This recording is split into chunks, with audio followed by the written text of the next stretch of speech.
So, it is now 7 o'clock, kind of on the dot, and we are officially live.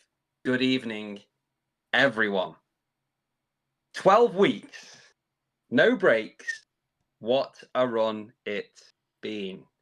We've had giveaways, we've had questions, we've had memes, and of course, we've had plenty of good old chinwags along the way. And here we are, episode 12 of Sundays with Craven, the live podcast right here in Stackers Social. Tonight is a special one. We have two Brits, two Americans, loads of questions, and yes, a punked up giveaway for you all to sink your teeth into. So without further ado, let's get this show on the road. And I want to do, before we bring in the guests, I want to do what I always do, which is say hello to every single one of you in the audience right now that is here from the start. So, Silverpunk, Nerd UK, Villainous Bounty, My Better Half, Miss Stacking with Craven, BBA, Cy the Soundman, Ian Atterbury, the world's #1 sniper, Benson's Coins, great to have you back in here, buddy. Good to see you. The All4 Hordian, the Mercian, Merperwaki, I hope I didn't butcher that one. The Coin Cutters in the house, ladies and gentlemen. Great to see you. Queen Nessie, great to have you in as well. Certainly a good poker player from what I've seen. Okay, where are we? So, SBC, Alan, great to see you. Shiny Silver, good to see you in here. CY Sterling, Silver Machine, Silver Stacker, Danny Millington, Sandy Millington, Luke K1, Robot Toaster, Stacks of Silver, the godfather of stacking himself.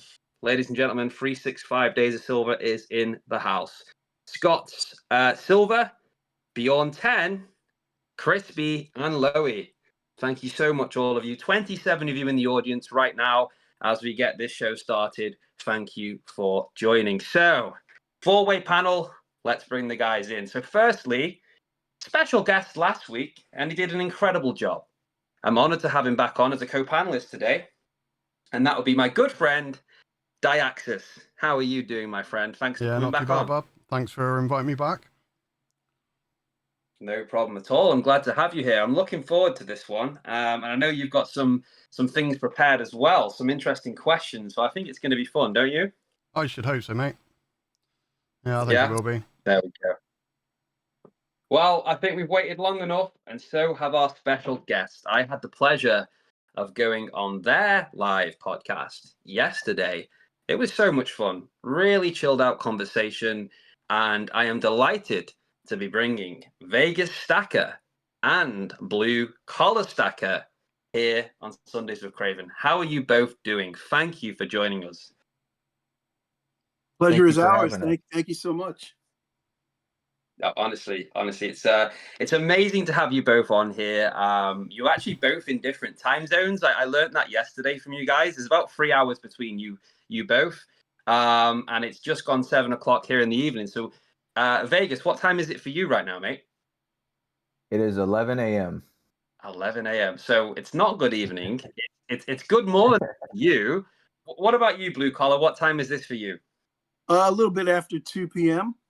Yeah, so 3 hour difference. Well, the reason I say that is because I do just want to reiterate, thank you so much for coming on, and hopefully this time sort of works well for everyone. I normally start at 5 p.m., so 7 p.m. seems to be the way to go. And guys, the first thing that I like to do every week is ask you a question that was left for you by the last week's special guest. And funny enough, last week's special guest is here on the panel with us, and that was Diaxis. So I'm going to let Diaxis ask you both that question. I don't know if you want to ask individually first, Diaxis, however you want to do it, but would you like to ask that question now to get things started as a warm-up? Yeah, no worries. I'll ask it for both of you, and obviously you can take it in turns to answer. So the question was, if you could go back in time anywhere in the world, what world event would you most want to go back and see in person? So that's literally anything. Blue collar, you want to go first? No, go ahead. I'm thinking about it. You go. Great question. Well, I was going to say, so That's a tough one. So to give you a hint, so for me, I chose that I would go back to the whole Roswell event just to see if it did actually happen, or if it was a weather balloon. But it could be anything. It could be signing the Declaration, independence, whatever, or absolutely anything. So bit of a wide open question, but good to hear what you I think I was here when you guys were talking about that one before. Man, that is a tough one. I think there's a personal one, but then there's a more historical one. I would like to go back and see the Colosseum in action. I think that would be cool. Yes. Yeah, 100%. That, just to add in there, that would be my answer as well. I've said this previously. I'd love to go back to ancient Rome times and see what was going on there, especially the Colosseum. I think that's a really good answer. So even when they built the pyramids, just to see how it was actually done. Yeah, that'd be an interesting one too, to watch the aliens build the pyramids. Using their gravity and all that stuff. Okay, well, good answer. So mine, There you my go. answer would be, and this is going to sound mild in comparison, but I would like to go to be at the launch for the moonshot in '69. Oh, For the Apollo 11 moonshot, to be present at that launch and be involved in that, because I was just a kid when it happened. So yeah, that's so interesting. I really like these questions, and I love the answers. You find out a lot, and it's a great way to start as a warm up. And I want you guys to both have a think in the background during this podcast, because before the end, after we do the giveaway, which we do at the end, I would like to ask you both, so Vegas and Blue Collar, to basically give a question which will be for next week's guest, and I will be confirming who that will be at the end of the podcast. So is that okay with you both to have a little bit of a think? And just on that, I encourage you to go as wild as you want with it. It doesn't have to be about stacking. It can be anything. And I encourage something really out there. Okay? sounds good. Sounds good. Okay. Right. Well, that's the first question. That's a great one. And that's how we always start. Now, for usually about half of the podcast, the first hour or so, we go through some pre-prepared questions. We get to know you a little bit more. We have a good old chinwag, and then we will move on to the live chat and see what questions they have for you guys. And I'm going to start on this, and then we'll see some of the questions Diaxis has got. So I'll go to Vegas first. I'm going to ask you both the same question. So Vegas, I'll ask this to you first. So being from United States, obviously it's fantastic to be collaborating with you here in Stacker Social on the UK from my side. But what do you think is the main difference between stacking in the US compared to stacking in the UK? Do you think there is a difference? The main difference from what having you on our podcast as well as the Stack Collector is that you guys don't have coin shops, so it makes it quite a bit more difficult for you guys. I would assume.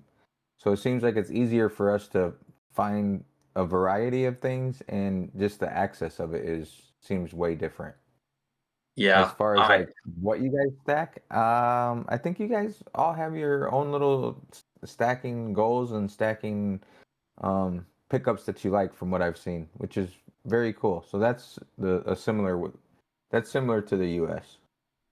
Yeah, and when you said about like the local coin stores and the dealers, I definitely think that's a big difference from the content creators I follow across the pond.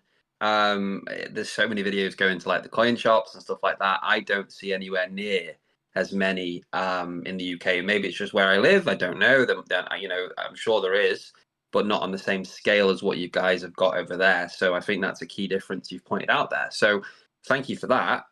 Blue collar, what would your answer be to that? What do you think the main differences are, in regards to stacking, whether you're in the US compared to the UK? Well, that probably would have been my answer as well. But secondarily, Sorry. no worries. I think the tax structure that you guys have, where you have to pay the VAT on silver, and if I'm not mistaken, you don't have to pay it on gold. Is that correct? Yeah, that's right, mate. Yeah, I believe that is correct. Yeah. Yeah, so it makes it for me that I would think it would make it harder to stack silver, because of that 20% VAT that you have to pay on everything you buy. I'm gonna say that's only Yeah, on so new really- though. If you do pre-owned, you skip that. Yeah, I'm that's sorry? true. If you buy pre-owned, like second hand, you don't actually pay the VAT. Oh, okay. Well, then I have to revert back to the first answer that Vegas gave. Oh, yeah, The that's fine, mate. the lack of coin shops and coin shows and things of that nature. Where we have, like I've said this on our podcast, every single weekend I've got access to coin shows. 7 days a week, I can go out and buy coins or silver anywhere. Yeah. And I think what you said there about it being easier to stack gold and silver, I agree to an extent because of obviously the tax differences. If you're buying new, it would be easy to say go and buy gold, but at the same time, it's not, because as we all know, if I do a comparison here, say like I don't know, a gold sovereign or something, yeah, which I would love to get. It's still a lot more affordable if you've got cash in the bank to go and buy some silver, just because naturally it's not as expensive, if you know what I mean. And I think it's very tempting to go and spend £35 on an ounce of silver because we enjoy getting pickups regularly, then maybe save up and get some gold, even if gold's potentially the better investment. Do you get what I'm saying? Absolutely, yeah. I mean, Yeah. lately, what I'm buying gold wise, I'm buying small pieces. Grams, 1/20ths, 1/10 ounce, those smaller pieces. I was going to say Yeah, the other thing as well, difference between the two. Obviously, in America, you can still go to the bank and get the coin rolls and find silver coins in them, which obviously we can't do. Mate, I'm so jealous of that. I'd love to just do that. Do you guys do that? I've been collecting change probably for the last 10 years. I can count on one hand the amount of silver I've found. It's gone. It's gone. Everyone's already taken it out. Oh yeah, no, it's definitely been taken. Every once in a while you do find something, but there's not much banks to have find gotten a little anymore. wise to it as well. Yeah, like I said, that's the only other I think trouble. the banks have gotten wise to it, and they weigh it out a little bit. So like if you like with I don't know if you guys have like Coinstar machines. Like if you have a bunch of change, there's a machine and you can dump it in there, and then you can get like dollar bills or cash for it. And I think like with those machines, if it weighs a certain amount, it kicks it out. So I think the banks have gotten wise to silver being in their change, and I'm sure they have a machine that they run it through before they package it up and ship it out anymore. Yeah, but I wonder if it's the employees actually that, they'll keep a pocket full of change, and if they find a silver quarter, they'll just swap it out, I'm going to say, you can't It blame wouldn't them, though. surprise me. No, it wouldn't surprise I know me. I would have a pocket full of change at all. 100%. There is, unfortunately, I think there is a level of distrust towards the banks for obvious reasons. And I won't go too far here because I want to move on to Dax's questions. But I heard a story of an old lady in the UK who went to the bank because her husband had passed away. He was a stacker of gold and silver and stuff. And she had 30 gold sovereigns, full gold sovereigns. And she didn't know what they were. She didn't know what their actual worth was. And the bank teller at the time said, "Oh, you can cash them in. They're worth £1 each, like £1 British. So she didn't know. She thought, "Oh, I'll do that." And effectively, 30 sovereigns. I don't know what they were at the time, a few £100 still.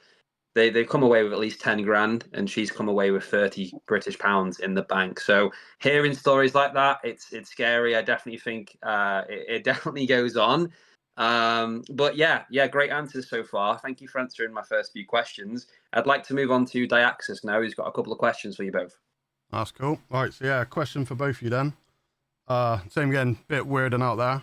If you had a time machine and you could go anywhere in time to acquire one coin for your collection, what coin are you getting? Oh, I'm back. Oh, yeah. I'm guessing you missed that, yeah? Yeah, no, Yes. something happened. It cut out on That's my. cool. I guess it was on my end. Yeah, no worries. Yeah, My so, end too. all right, so yeah, so question for both of you. If you had a time machine and could go back anywhere in time to acquire one coin for your collection, what coin are you getting? Ooh, I know my answer. Go on then, mate. You go first. Okay, Yeah, you so go first. I would go back to 1889, Carson City Mint, Carson City, Nevada, and get myself a couple bags of 89cc Morgan dollars. I said one, but he's going for the bags, making use of his time Oh machine. yeah, I'm going for a whole bag. Yeah. I think I would have to go back and pick up some a full one pre-33 gold piece. Yeah. Like a $20 piece, you mean? Yeah, like a $20, the big one. So I think for me, probably I'd do like a like Spanish doubloon, like a piece of 8 or something, like pirate treasure. Yeah, that's cool. That's I a think better that answer than mine.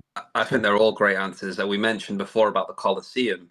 Yes. If I could go back to any period in time, and I'm guessing, you can get a coin just as it's been freshly made, and you bring it back, and it'd be like a slabbed 70 grade coin now in modern time. I would go back to ancient Rome, and whatever it was, it's an Arius of some kind.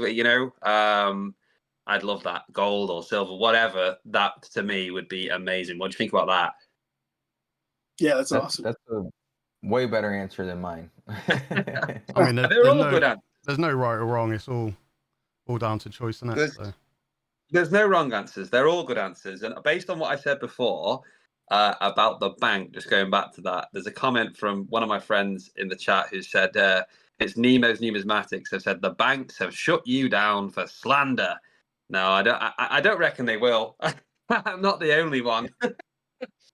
But yeah, that was an interesting story, and it did happen. But yeah, some great questions. There seems to be a theme here, Diaxis, about going back in time. I mean, I think two. I can promise you there's no marry, kiss, or avoid questions for me this week. Oh, good. Yeah, I think blue collar in Vegas. There's been a few. You've heard of Snog, Marry, Avoid, right? I have not. Okay, well, it's a good thing because you're not going to be put through the trauma of having to answer that question this evening, okay? It's a question that guests in the recent episodes have been made to ask. And it's not the easiest question, but I'm just letting you know you won't have to answer it, so don't worry. I'm actually going to say, Diaxis, I know you've got a few good questions. I want you to ask some more, please. What now? Yeah, can do, mate. Yeah, Right. Go ahead, man. All right, it's the same again then to both guests. It doesn't have to be the most valuable coin in your collection, but is there one piece that you're most proud of? Blue collar, you want to go first, or you want me to go first? Oh, You- we you- might have. Okay, I'll so go first. Yeah, you go first. So this came up yesterday on our podcast as well, and I would have to say I have two pieces, but you said one. So the I mean, one you I'm can say most proud both. of would have to be okay. My first piece that I picked up, well, when I started my channel was the Las Vegas. It's just a 2 ounce. No, yes, 2 ounce. The 2 ounce bar, and it's a replica of the "Welcome to Las Vegas" sign. Yeah. It's I lovely. actually saw this at the coin shop, but the premium was too high. I didn't get it.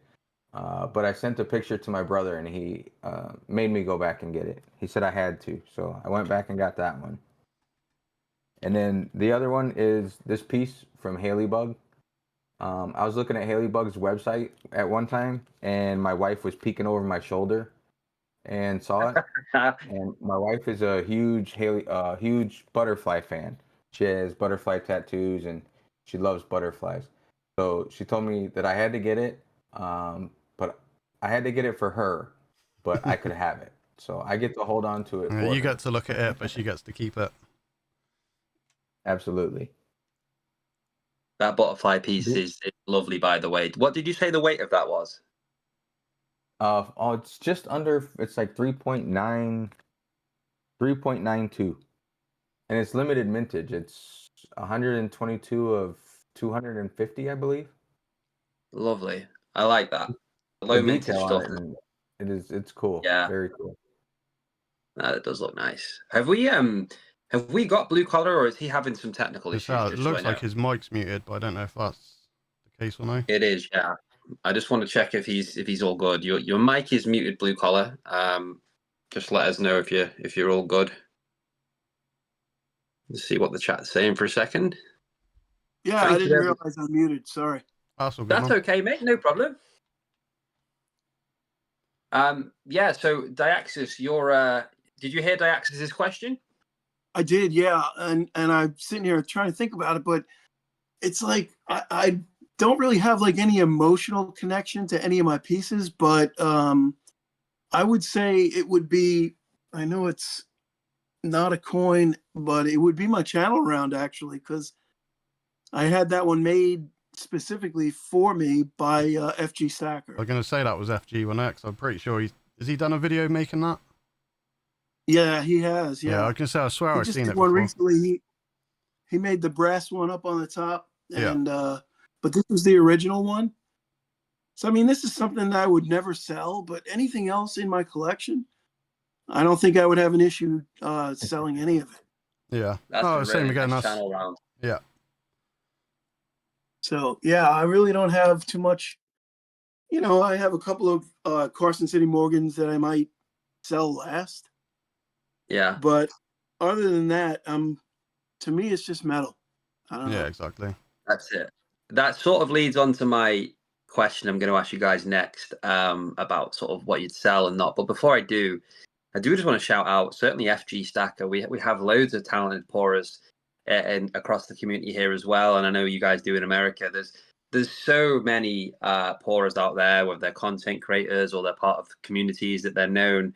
I've seen some of the stuff FG does. I know you guys, when we spoke yesterday, you'll know one of my good friends in this community. He's here right now.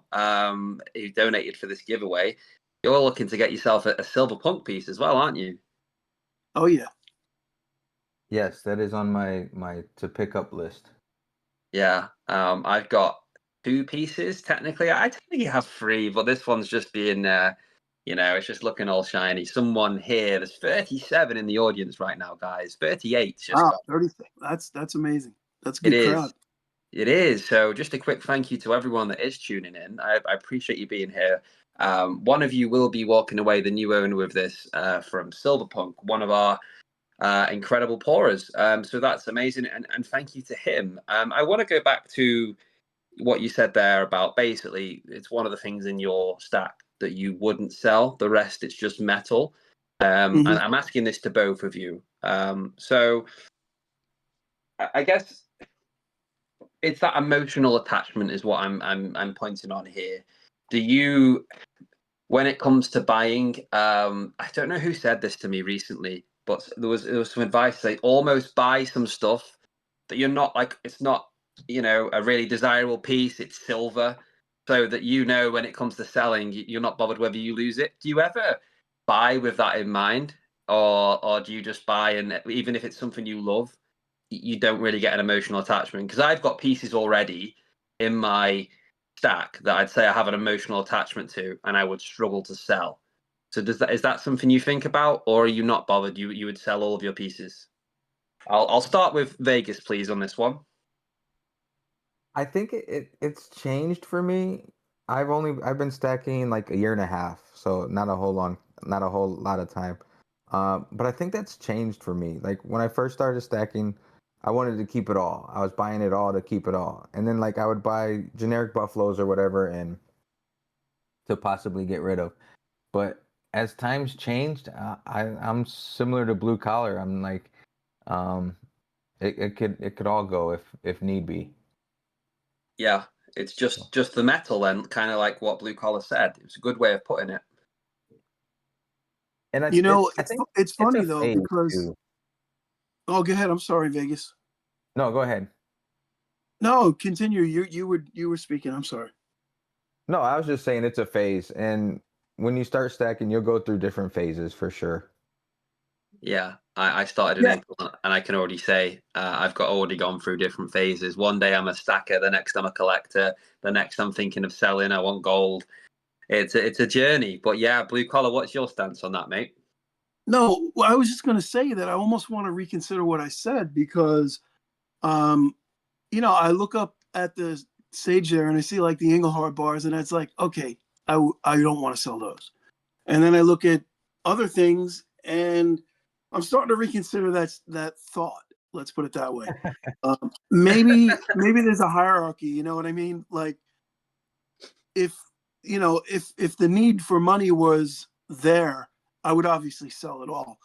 But yeah, there's definitely a hierarchy, I guess, and certain things would go first. Like Yeah, I guess I would say that certain things are in a perma stack, a deep stack, maybe a flip stack, and then generic and things like that, where I wouldn't really care about it.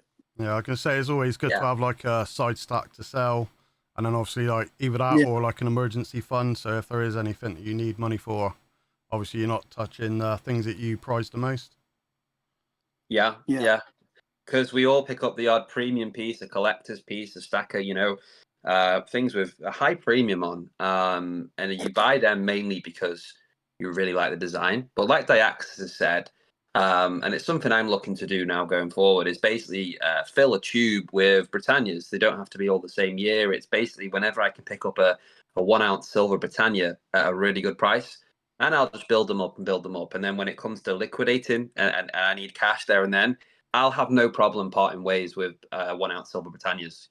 That's what they're there for me. I see you've just slidden. It looks I like a beat you to it. tube, or there's something's made its way into the shop there, blue collar. What's that you're teasing us with? all right, so these are tubes of vintage silver. Oh, lovely. Yeah, so Constitutional? I'm sorry. Is that constitutional silver? No, it's like vintage pieces. Like this Okay, one is from '85, I think. Just vintage trade units, things like that, I love that it. I've picked up over time. And I looked at these, and that's what made me second guess it. I was like, wait a minute.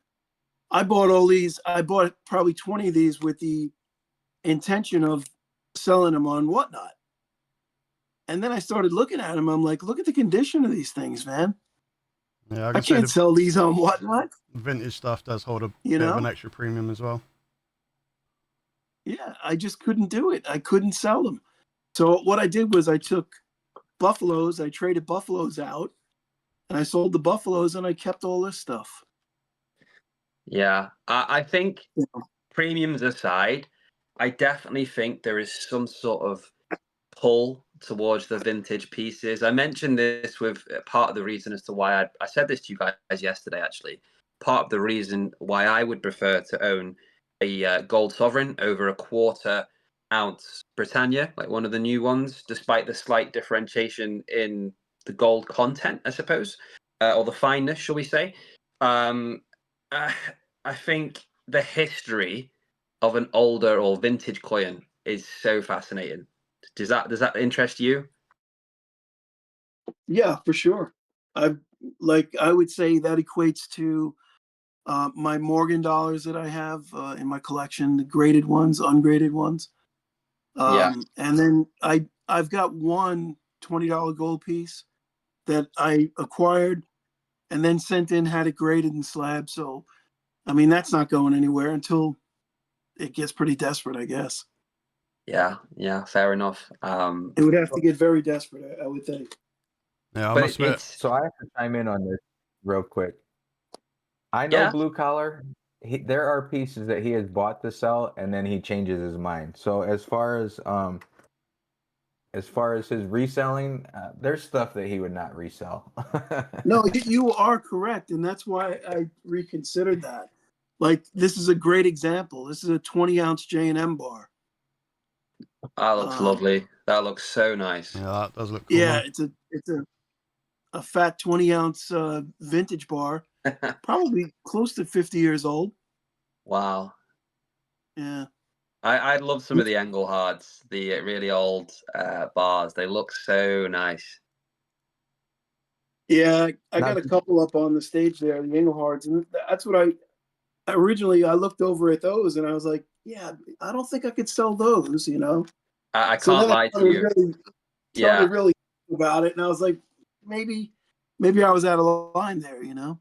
No, man, I can't lie. I can see Vegas has just slipped one into shot as well. The Englehards, they just keep winking at me. They do. I don't know what it is, but I think I do own an Engelhard piece. I might be completely wrong, but is the Gold Prospector Engelhard silver coin? Oh, could be. if you have a gold prospector, wow. Silver, isn't it? You mean Well, it's silver, but it's a Gold Prospector. yes. Is that Engelhard? Yeah, there are Engelhard, and there's also Golden State Mint makes prospectors as well. Yeah, because I'm pretty sure it's Engelhard. So I do have an Engelhard piece, and that one is the 1984. I don't know when they started or when they run them to in terms of dates, but the one I've got is 84, and I absolutely love that. I guess you could class that as sort of 2025. That's 51 years old. It's vintage now. It is, Oh, yeah. 51 years old. No, that's definitely. Hey, you just Now added. in '84 they made He's adding years on two me, man. different ones in '84. Sorry, man. Yeah, because Look Oh, at that. I was gonna say I'm born 81, and that's I'm beautiful. definitely not 50 odd years old, man. Well, yeah, that would be like 40 years old. Yeah. Yeah, 44. I got the maths wrong there. I did. I'm flagging a little bit. I didn't sleep too much last night, so forgive me. 41, but even still, yeah, I'll refrain from that because I wouldn't class you as vintage, Dexys. I'm sorry. I would, mate. You ain't over my Now- knees when I bend down. That's amazing. Looks like I love what you guys are showing here.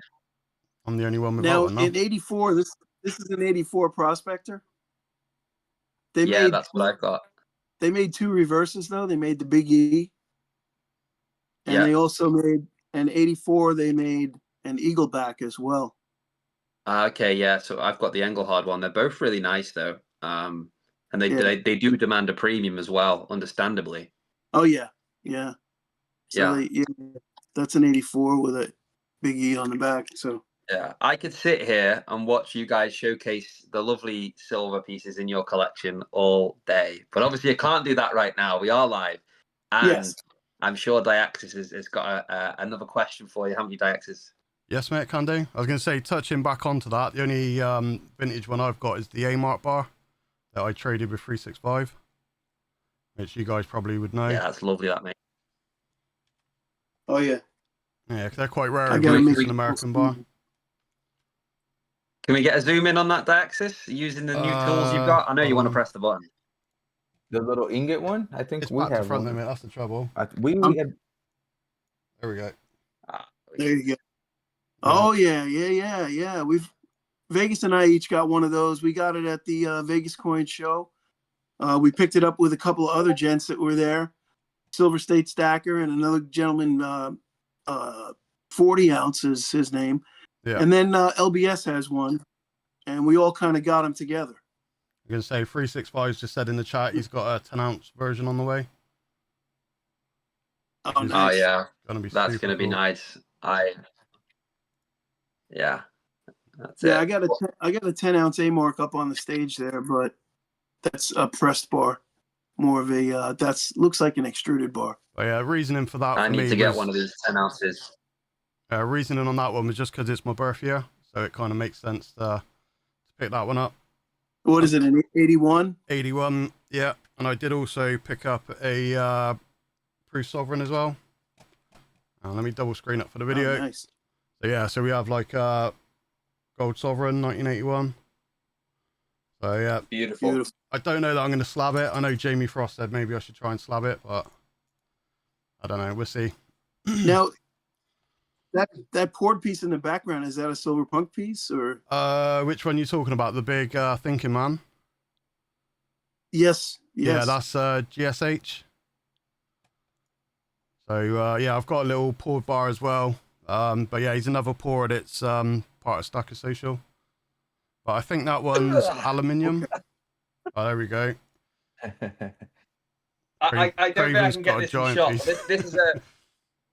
It's called. I can't fit it on shot. This is the God of War. This is 5 kilos of brass poured by DSH Gold Silver Hunter. That's who Oh Diax wow. is referring to. I can't show you fully on shot. Sorry, but this is the God of War. It's so detailed. It's 5 kilos of brass, and I feel like I've just done a workout lifting that to show you guys. Wow, Yeah. that's amazing. That's huge. Like I said, I wish mine was silver because that's Yeah. 2 kilos. Yeah, he makes some really impressive. Yeah, really impressive larger pieces. 5 kilos is big. It really is. But I want to throw in a question here, and I want you guys to answer it. And of course, Diaxis, this is for everyone, including the chat. And I want the chat to just say yes or no. So everyone give me an answer on this. And the reason I ask is if you look at Blue Collar's setup and occasionally in Vegas's, depending what you're showing us, you will see aliens. And it's a topic I'm really interested in. But one simple question, guys. I've actually got a little alien here as well to represent, and this is from Nerd UK, who makes So these closest stunning I got 3D to an printed. alien is Nerd's poker chip. Yeah, there you go. But the question is, guys, are aliens real? I want to hear from you, and yes or no in the chat. Are aliens real? But go on, guys. What do you think? Like I say, I'll start off. Yes. I'm going to go with yes. Yeah, I'm seeing some yeses in the chat. Yes, no, yes, no with exclamation marks. No, my answer to that would be emphatically yes, of course. I mean, how can we be so arrogant to think we're the only life in the vastness of the universe? How? It's not possible.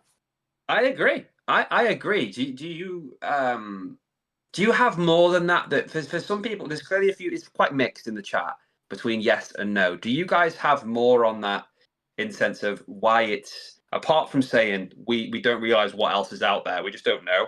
We can't comprehend it in this massive universe that we're in as a small planet, a small dot within Earth.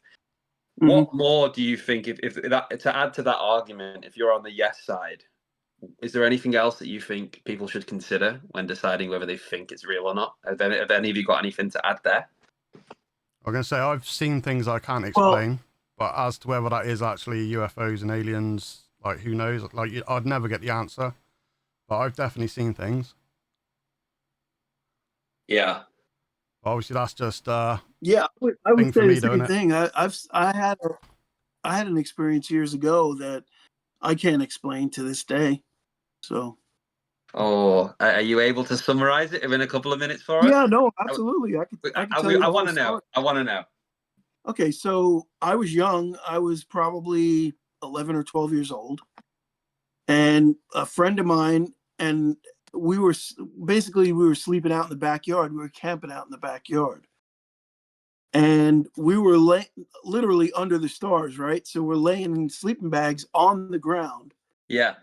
and something came above us that it wasn't an animal, it wasn't a bird, it was like a fluttering, spinning object came above us and hovered above us and just sat there for a minute or two and then took off.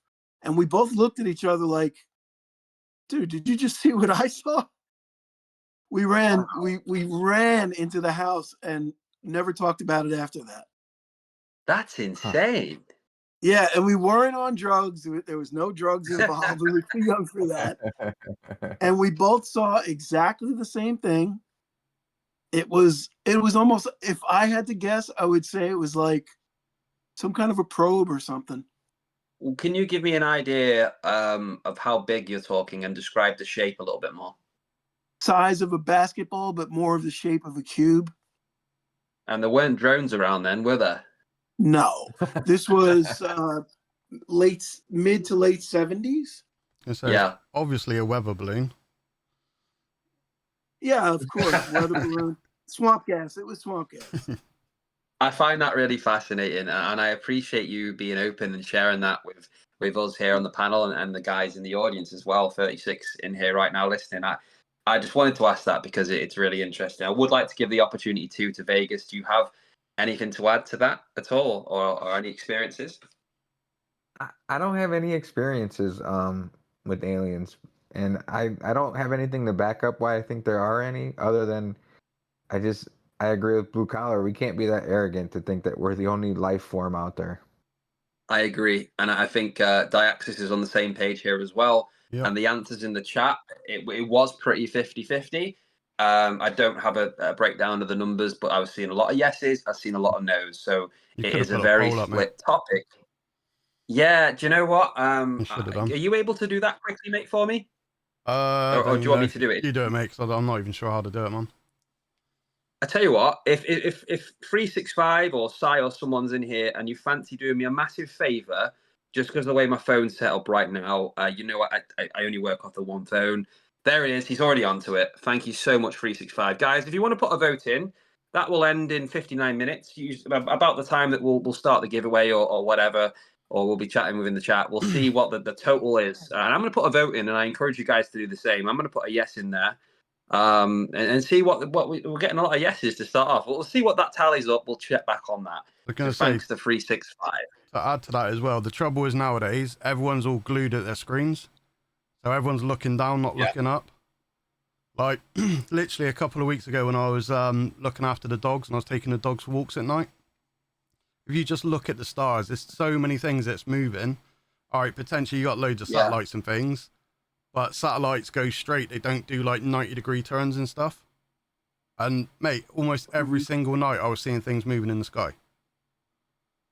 Yeah, As to what they are, back that. you know what I mean? But yes, mate, I will back that and say I naturally tend to look up at the sky, especially when it's dark at night and you see the stars, which is beautiful to look at. And I do see things that are like lights, things moving really quick, things that don't move naturally, that wouldn't be a plane or something similar like that. And it makes you think. We can't prove it. It is the unknown, but it really interests me. There is also the other side of the argument, just to be fair, of if you're into this topic, such as I am, and you guys are, and some of the guys in the chat are, sometimes you are guilty of seeing what your brain and imagination wants you to see. But that's just to add a fairness to the argument. I certainly believe I've seen some things in the sky that don't make sense, but I couldn't tell you what they are. But it's a really good topic, and I appreciate you guys giving some insight on that and sharing your experiences. I want to keep the questions flowing. What have you got for us, Diaxis? all right, okay. So next one then, guys. Is there a piece that you regret not getting? The one that slipped through the net. That's a Myself. great question. Go ahead, Blue Collar. No, I was just saying it's a great question. I'm thinking about it though. Go on, Vegas. You got this. I don't think there is, because I was going to say probably your Vegas side, mate. You let it go to start with, but then went back and grabbed it in the end. Yeah, that's a great point. Yeah, that's a great point. That would be the only one, but then that's sort of my mentality. Like, I'm fortunate where for the most part, if I see something and I'm at a coin shop, I'm gonna grab it. I don't have too high my purchasing, my wants aren't that extravagant where I would not be able to afford something that I wanted that bad. I'm going to have to ask a quick question here and kind of butt in because it just reminded me. I had so much fun on your guys' podcast live yesterday on YouTube. And one of the things that was mentioned on there, which is relevant to Diaxis's question, I want to know, Vegas, did you go ahead and buy the Vegas Lucky Sevens 7.77 troy ounces silver bar or not? Yes, I did order it. You bought it? Oh, well done, mate. Yeah. I'm glad you did. That's great. I mean, after the donations, I had to. I couldn't let people throw donations out there and not put it to what they meant it for. Yeah, I really appreciate. So a lot of the guys in here did come over there and supported with there, and I know there were donations coming through. It's really nice to see. It's a really generous community. We all know that, and it is so nice to see. Whether it's here or on YouTube channels, everywhere, there's a lot of support. So yeah, thank you for everyone that got involved in that. But yeah, I'm glad you bought it, mate, because if you didn't, I think you'd be saying that would be something you regretted. That is true. But yeah, good answer. Has Blue Collar got an answer to that one? Yeah, I do actually. My answer to that would be every single time I go in the coin shop, there's something that I want that I can't have, right? Right now, my coin dealer has 4 of these Engelhard bars. He's got 4 of these sitting in his case right now, and I want them all. I can say, what are they, 10 ounces or? Yeah, 10-ounce P-loaf bars they're called. Yeah. And he's just got 4 of them, 4 of them just sitting there and calling my name, and I can only buy so much. My regret would be that I don't have more money to just buy everything that I see that I do like. Okay. But I know that's selfish. That sounds selfish, but it does, right? But it is what it is. I mean, I think it's very honest more than anything. yeah, I'm just being honest because I walk out of the coin shop with regret almost every single time. I know that you're, I think the word you used, and Vegas backed this as well. You're quite frugal, aren't you? You're you like value. You know how to find a good deal, and you sounds like you're very strict on that, and you stick by it. You've got good discipline. I think that's a healthy trait to have when it comes to stacking. Yeah. Well, I think Vegas had backed this up because I did tell him the reason. I mean, I could go in there and buy them 1 at a time or 2 at a time. Yeah. But he wants too much money for them. I think I told you that, Vegas. He wants 450 American for it. Wow. And I know he's not listening now because he's not a Discord guy. But I just, like I said to Vegas, I was like, no, I'm not paying 450. I don't care.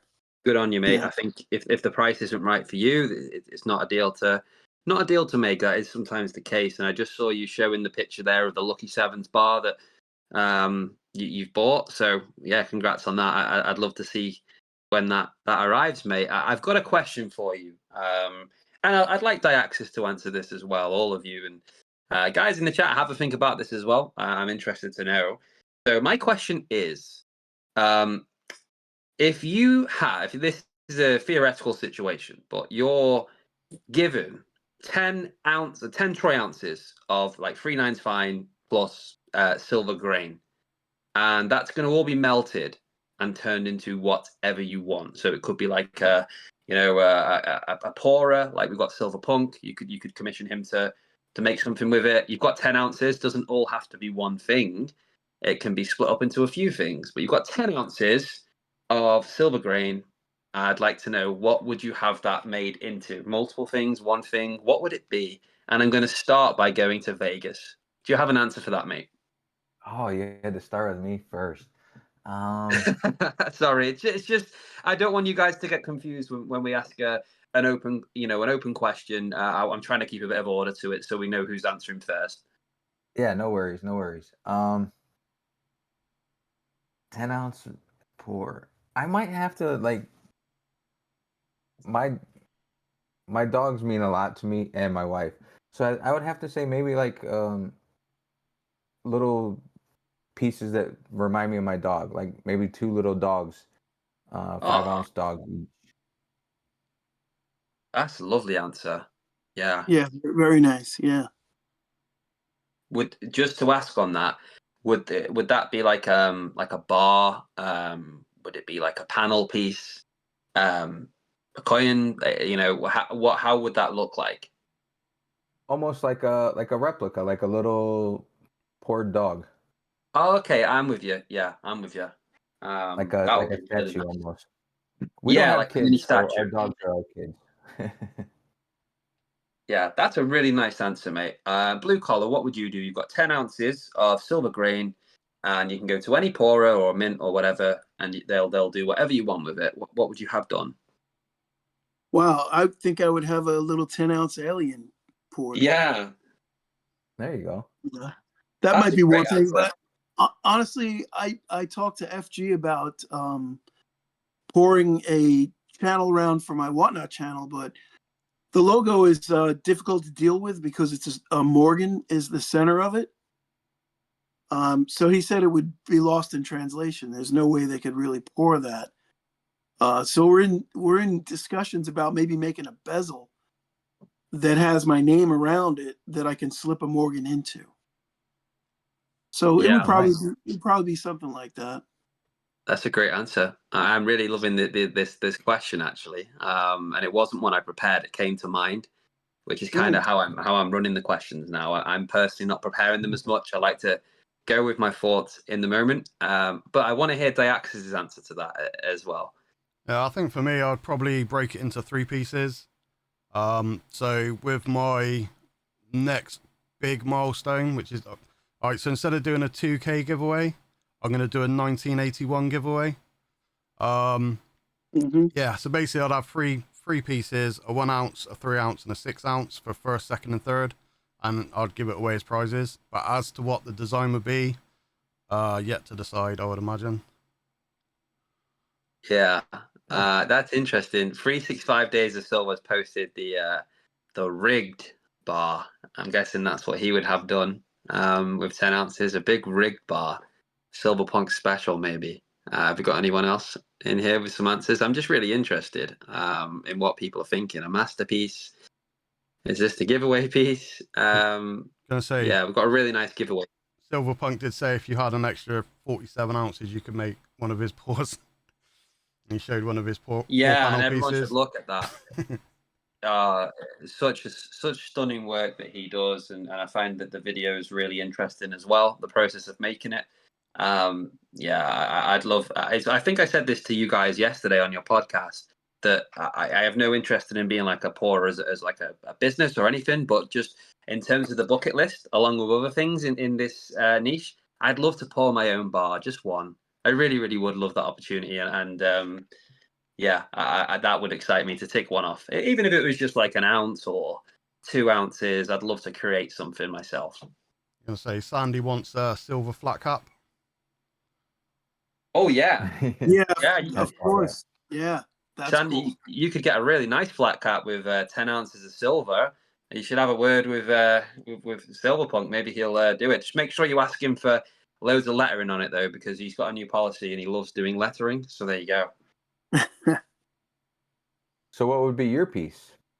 Oh, what would be my piece? Well, I was quite touched by Vegas's answer. And my dog is my best friend, Hovis. He's getting old now, but and I don't have kids either, so I love him to bits. I would probably get something very similar to that you know what, Hovis is in a very hello buddy.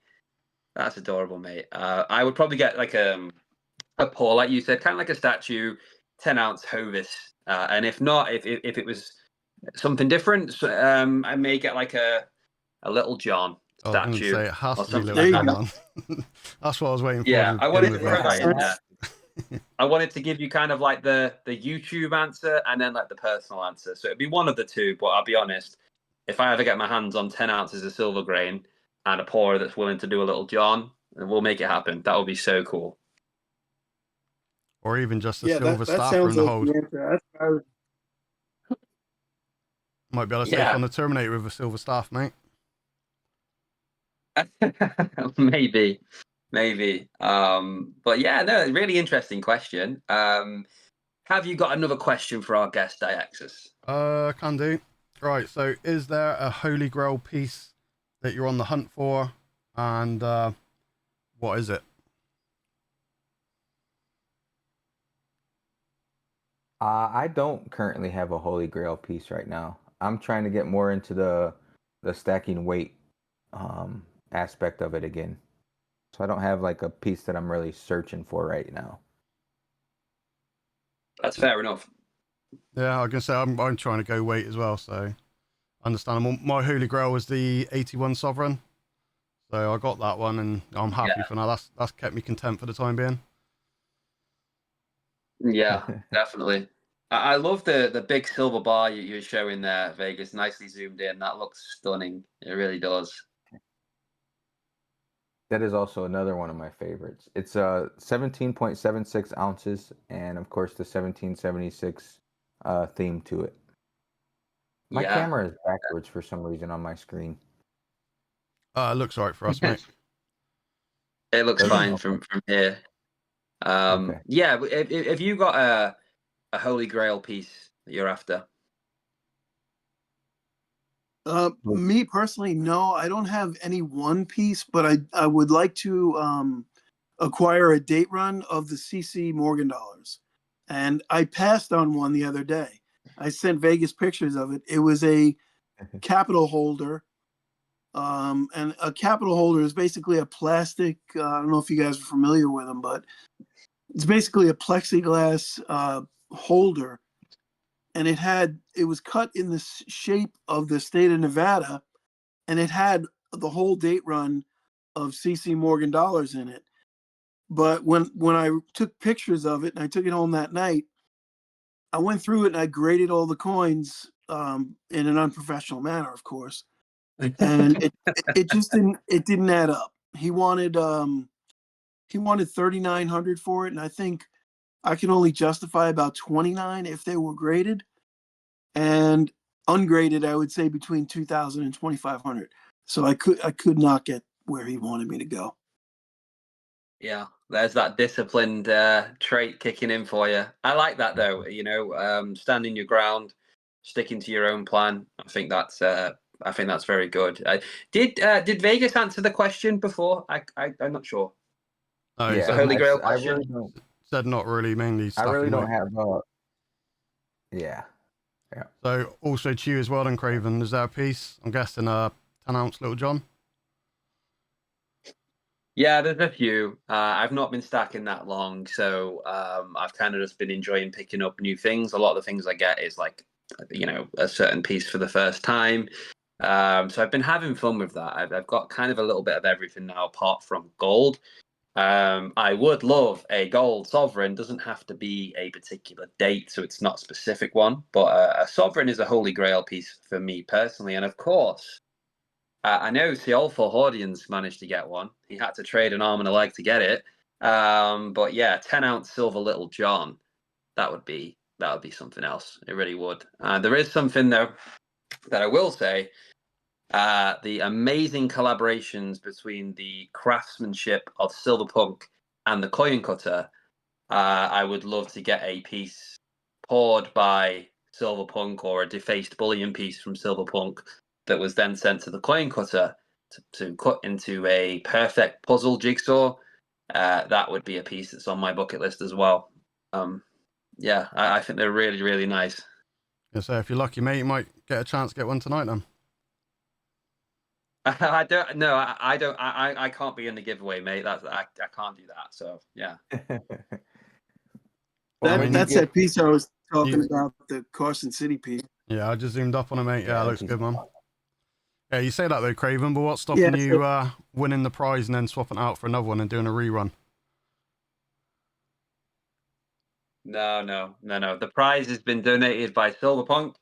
I win without needing to win the pieces. I get the joy of being able to host a giveaway and knowing that that's going to make somebody's day. That's where that's the real win for me. So I appreciate donations such as this so much, and I can't wait to see who wins that. But yeah, no chance. My name won't go in there. And besides, something I do want to mention. I said this Vegas and Collar on your podcast. I'm going to say it on mine because I've not made a video on this when I unboxed it, but a certain someone in our very own stacking community right here in Stacker Social, full of very generous people.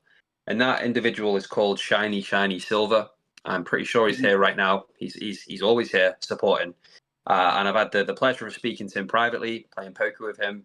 Really, really genuine guy. And he sent me some donations, which I'll be able to give away over the course of the next few giveaways and podcasts and stuff. He's going to leave that to me to decide what and when. It's quite a lot. There's silver in there. There's copper. There is all sorts. There's a 1 ounce Britannia. So kind. But he also put in that package, guys, a 100-gram cast bar. This is from. I'm not sure how clear that is. Sorry, but this is from Mox Metals. It's made of fully recycled silver. 3/9 fine. It's a nice chunky bar in the hand. It's stamped on the back. It's 1,051. I don't know if that's how many were made, but you can probably see how thick it is. It feels lovely, and he sent me that and said, basically, thank you for what you do on the Sundays. He really enjoys it. And I was really touched by that. So I want to give a massive shout out to Shiny Shiny Silver for the generosity and for supporting every week. And I'm glad that it brings you joy. That's what I aim to do. So shout out to you. And yeah, I'm really happy with that. He refuses to take it back. So I guess I'm going to keep it. I'll hold on to it. I'd never sell it. And yeah, there we go. I wanted to share that. So yeah, I think that's very generous, don't you? Yeah, 100%, man. Absolutely. Very Yeah. nice. My question So is, That's a I big think I've deal. had, I think I've had enough, generosity. That's would, I don't need to be in the giveaway for this beautiful thing. But one of you will be winning it. It's 8:05, and in maybe 10-15 minutes, we are going to move over and focus on the live chat. If you've got any questions for our special guest this evening, start thinking of them. In 10-15 minutes, I will move to the chat and we will ask your questions to the guest. It can also be for Diaxis. It can also be for me. Whatever you want to ask, start thinking. I'll let you know. Diaxis, do you have any more questions for our guests? I have got one, although I stole it off Sai, I think, from a couple of weeks ago. I'm sure Sai won't mind. No, I'm sure he won't, mate. If you could do a trolley dash in any mint, which mint and what coins or bars are you grabbing? Oh, Ooh. Oh. yeah. That's for me. It would be either Perth Mint or Royal Australian Mint, and anything I could get my hands on from either one of them. Yeah, I think Great Perth would be answer. for me, man. That's a oof. I don't know. Maybe Scottsdale Mint, and just snag whatever I could. I imagine. That would have been my as answer many as well. stackers as possible. Yeah, you can't really go wrong if you've got an unlimited trolley dash for like 10 minutes. Grab what you can. My initial answer would be Perth Mint, but I was also going to say Scottsdale Mint. I really want more of the Scottsdale stuff. I've got a few now, and I'd love. I don't know if you have one there, you guys, but I would love one of the 10-ounce Scottsdale Mint stackers. I know 365's got a nice collection of them in a tub. They stack together lovely. Do you have any of those? Me personally, I don't know. It's on my bucket list. If it's in the discount bin, I'll probably get one someday. But You'll struggle to get one of them in a discount bin, surely. I've seen them there, Let's but say I it got just one. it wasn't in the card. But Absolutely look at gorgeous. that. But that is There the you only go. one. I want another one, so I can at least stack two of them. Yeah. I've seen them in like the what they call the generic bin for like $1 or $1.50 over, but it was not in the greatest of shape. So I picked up something else instead at the time. But they are out there. Yeah, well, I bought Yeah, mine yeah. within the first 4 weeks of stacking, around 12-13 months ago. So I paid $2.40 for mine, which dollar-wise is probably about $2.60, $2.70. So yeah, I don't think I've done too bad on that one. Not at all. Not at you all. did great. You did great on that one. But when you said 240, I was like, damn, that's Yeah, cheap. Pounds. I'm thinking dollars. Yeah, no, dollars is around 2.70-ish. Yeah.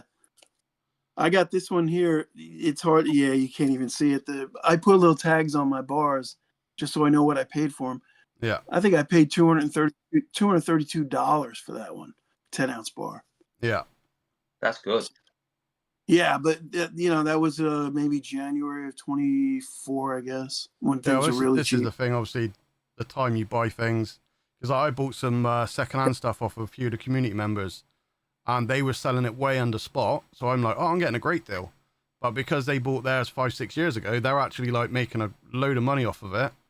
So everyone's a winner. Mm-hmm. So yeah, you just got to be in the market at the right time, and yeah, if you're lucky, you can get some decent deals. Yeah, 100%. for sure. Well said. I've got one more question, which I'm going to put to you guys, and then we're going to move over to the live chat. 38 people in the audience. Thank you so much. My last question is to obviously you, Vegas, and you as well, Blue Collar, and you can answer it as well, Diaxis as well. What's your exit strategy? We talk about buying, we talk about how we go about buying, purchasing, what kind of things we like. We talk about the investment side. But then there's the other side when you want to convert that back into cash. Do you have a plan for that? What, like a time frame? What's your strategy or exit strategy? Do you have a plan? I'll start with blue collar, please. Well, I don't have an exit strategy for trading back to cash, but I have done a few trades between gold and silver with the gold silver ratio. Yeah. So that's my plan. Really, is to trade the metals back and forth and increase my stack with the ratio. So As far as trading for cash, I don't see that happening unless something very unforeseen happens in my life where I need to cash out, and I'm hoping that does not happen. So yeah, that's my follow-up question to whoever answers this is that's fair enough with the answer, but is that basically you don't really have a plan to ever sell? Is that correct? yeah, that would be correct. I mean, I figure maybe I'll streamline a little bit before, like, say, when I get a little bit older and I know that my wife is going to get it or my kids are going to get it. I try to educate my children. Some of my children, 2 out of 4 of my children, know what it is and what it's worth and where to sell it. My wife is definitely educated on what to do with it, how to liquidate it. So, you know, that's the goal. Just basically teach them what I know. Yeah. Yeah, generational wealth almost. You want to Yeah. keep that stack going as long as possible. History says that the longer you hold, the more chance you have of gaining, as a hedge against inflation in most cases. So, really good answer. Thank you for sharing that. What about you, Vegas? Do you have a potential exit strategy? Do you plan to sell? What's your goal with that? My thinking right now, and like I said earlier, I think a lot of it changes throughout the whole process of everything.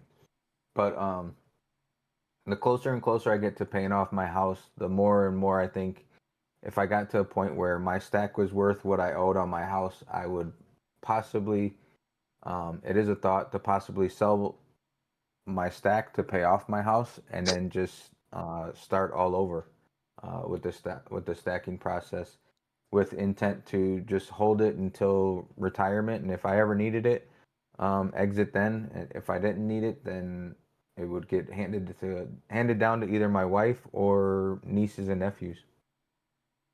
Yeah, yeah, fair enough. Very similar there, with a predominantly a holding strategy. Just keep building the stack. Maybe trade amongst the gold, depending on the gold to silver ratio, which can be beneficial if you time it right. That's interesting. What about you, Diaxis? In terms of selling, have you thought about that? Yeah, well, I must admit, we touched on it last week. So I have got a couple things that if, like, the scenario worked out, I would actually sell up just to be able to buy a house or buy land. But, like, the actual exit strategy, to be totally honest, mate, is literally just going to be Atkinson's, mate. Take what I can get, sell it all in one big lump, and then you're not trying to mess about and find, like, 1,000 different buyers for individual coins. They're just literally take the lot off your hand in one hit and you're done. Mm-hmm. Nice. I think that's the best Yeah, way. that's fair enough. Otherwise, like, Yeah, and I don't know your age group, Diaxis, but I'm probably the oldest one in the crowd here, so I think a little bit differently. Like you talked about your house, Vegas. That doesn't come into play for me, and yeah, I can't see ever wanting to sell, but I guess what you said there about liquidating in one shot, that does make sense. yeah, otherwise you got to find like multiple buyers and you'd be like nickeling and diming for individual coins. Because at the end of the day, potentially it's not even me selling it, it'd be like my family. So I just want it to be as easy as possible. One trip to one dealer, boom, they got the check, money in the bank, and it's done. But back onto like what Vegas was that makes saying, sense. that was actually quite a really good answer that he said, because obviously if he's got loans on his home, then obviously there's interest. So it's actually costing him money to have that debt. Whereas if he could wipe the debt with his stack, then he's actually better off because he's not paying an interest every month. And then he could get his stack back quicker. Yeah. So Oh, I yeah. think that would be beneficial for Definitely. him to No, do that way. that makes perfect sense. Yeah. Yeah. So some interesting thoughts there shared, guys. We're going to move to the chat now, and I've got a transition question, just one little extra question, which I want to ask before we move to the chat, which is, of course, within Stackers Social. You guys are from across the pond in America. There's lots of different communities out there. It's really great to see you in Stackers Social, first and foremost. What are your thoughts on Stackers Social as a community? We spoke about this on your podcast yesterday. Lots of positive things you had to say, which is great to hear. What do you think about Stackers Social? And how does that compare to maybe some communities in the US that I might not be familiar of yet? I know there's a lot of creators and people in the community across the pond. What are your thoughts on Stackers Social, which obviously has been founded by 3 British people? We've got a mix of people from different countries in here, but I'd say predominantly British. So yeah, what are your thoughts on Stackers Social as a community? I've been following it a little more than Blue Collar has, just out of curiosity and everything. Your guys' community is Stacker Social is second to none. That's for sure. The generosity, the camaraderie, the chin wagging. I mean, you guys are always active for sure. And I know there was an American. Um, he had a YouTube channel. I'm not sure what really happened to him, and he tried to do a Discord as well, but it just didn't. It didn't catch on as well. I don't know if he just didn't put the effort into it that 365 and the Stack Collector and the UK guys have to get it running and popular like you guys have. There is a big community, I believe, like on X, that in the US with the stacking community. Okay. But I don't think, from what I've seen, there's nothing that compares to Stacker Social. What you guys have going on is amazing. Like I said, the generosity you guys have, the camaraderie you guys have, it's awesome, and it's cool to be a part of. And appreciate you having us on here to share our story and be part of it. I really appreciate you both coming on. I know you were already a part of Stackers Social Vegas, and I will say welcome, Blue Collar. I'm really happy that you've joined the Discord group to be here today. I hope I hope you stick around, and there's so much good stuff going on in here to get involved in. Like you say, it's very active. The founders are always looking to put events on. There's so many different content creators in here. Follow their journeys. There's a room for everything in here. Yeah, really interesting stuff. And I, for one, am proud to be a part of it. And talking about community, I think now is the time to see what the people here, there's 41 of them right now. That's so good to see. Thank you all. Now's the time to put your questions in the chat for our guests. I need to step out for 30 seconds. I'll be right back. Yeah, also good one. Absolutely, no problem. I'm just going to take a minute to see what's being said in the chat. This is all about the chat now, and put your questions in. I'll try my best to read through. I've only got one device today. I normally have 2. I did see one question that Vegas can answer. How much is a Britannia in the US? Well, I'm not sure who asked it. Britannia in the US, it probably holds.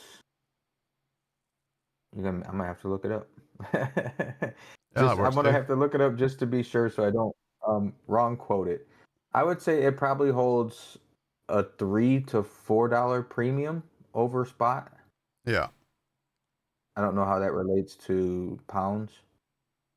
What is it spot US at the minute?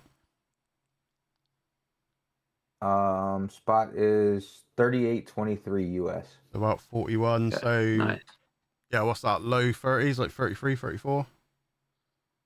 Without opening up, I wouldn't be able to. Let's have a look. Yeah, I think we figured it yesterday. It was at like the low 30s. Yeah. It was the low 30s. I can't remember the exact amount. I would like to read a question here from Ian Attenbury, and there's also something I'm going to say about Ian Attenbury as well for you guys who may or may not be familiar with him.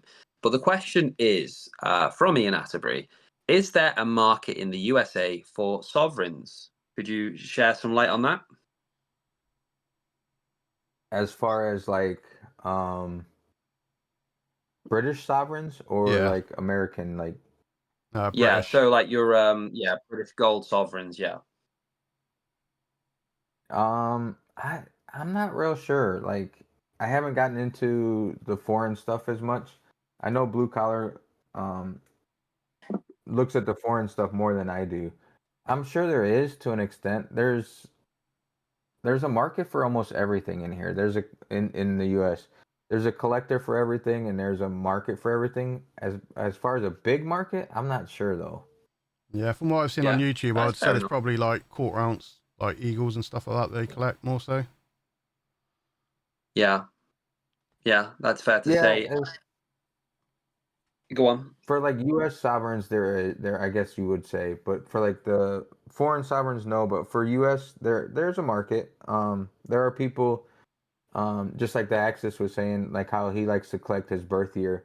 There are people that go for like year sets to try and get every year of that coin. So there is a market out there for it. Yeah, Gonna great say, question. And I wanted to raise this about Ian Atterbury. He's a friend of mine. He's a big character over in the community here in Stacker Social. And Vegas, he has a YouTube channel, but he doesn't have any content. He's not really looking to make content, but he is infamous. He's got a nickname amongst the community as the Sniper.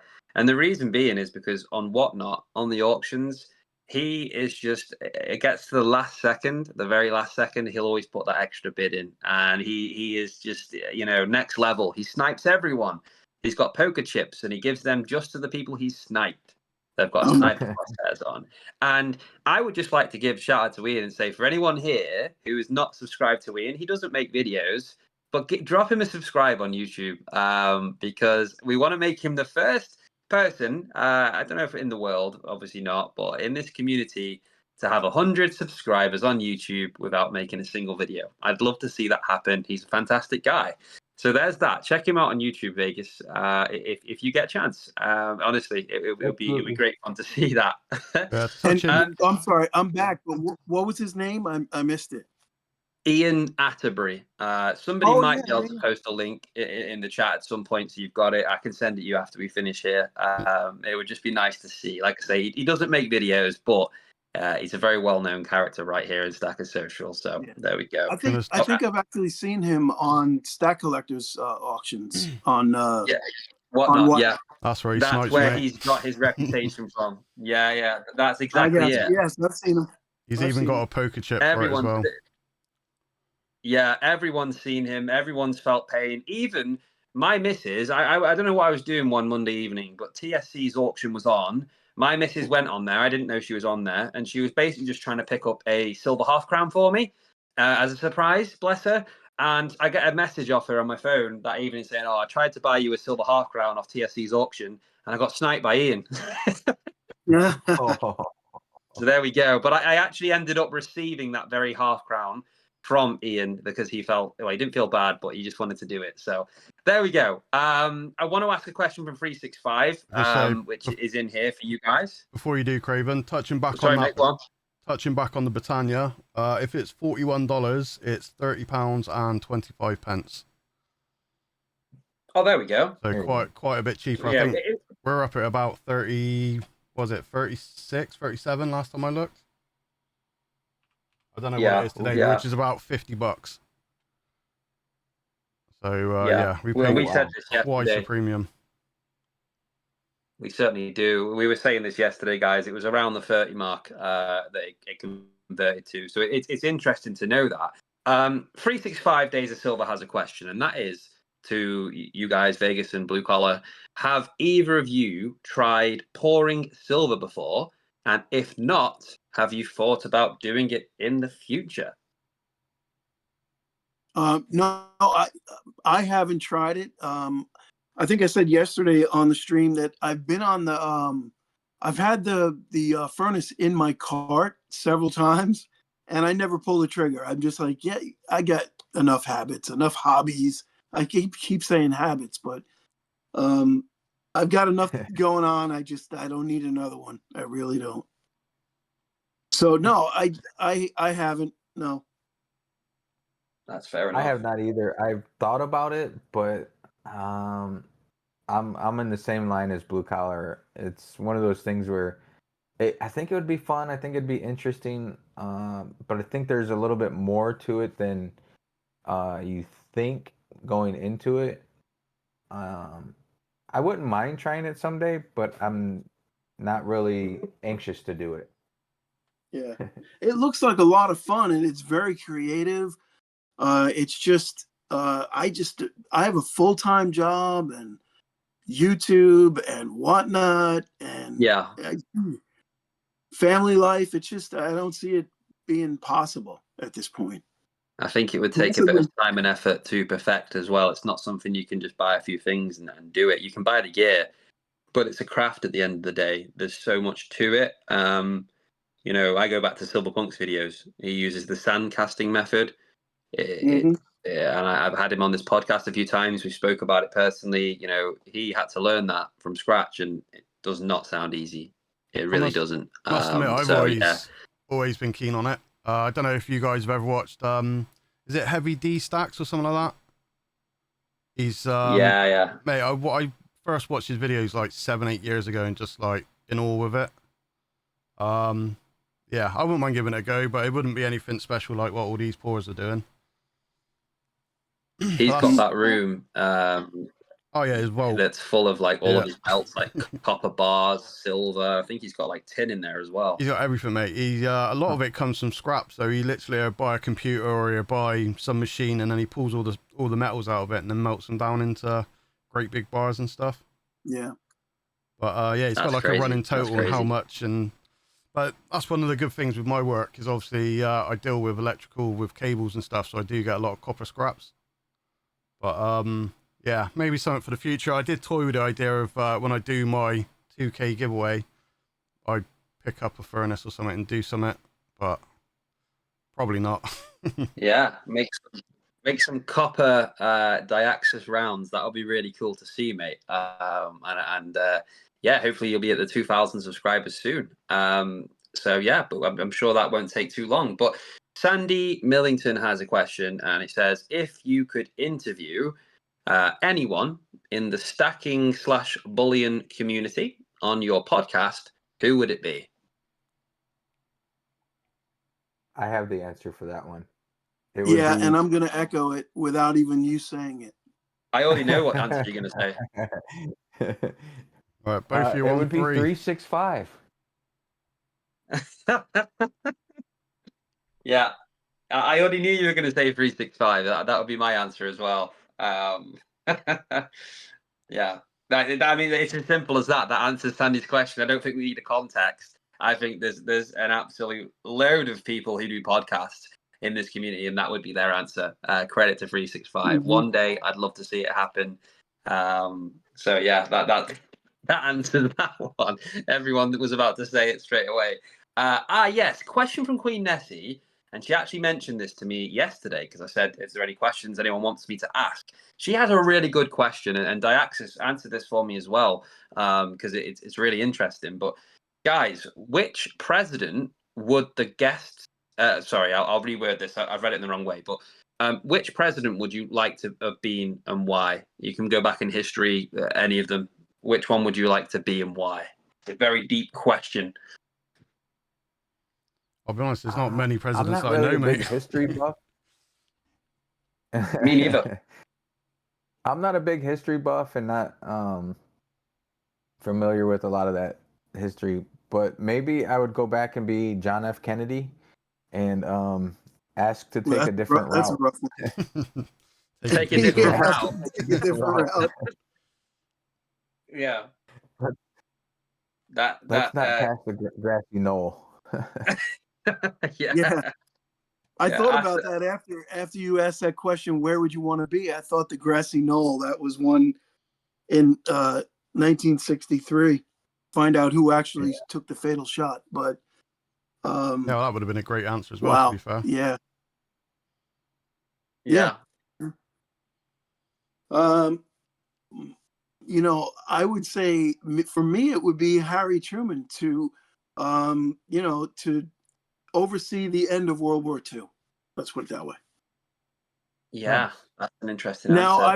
I wonder if I would have been inclined to drop the bombs on Japan. I don't think so. So maybe that would be better for humanity. I don't know. Yeah, a lot of responsibility, a lot of big decisions to make in For that sure. position.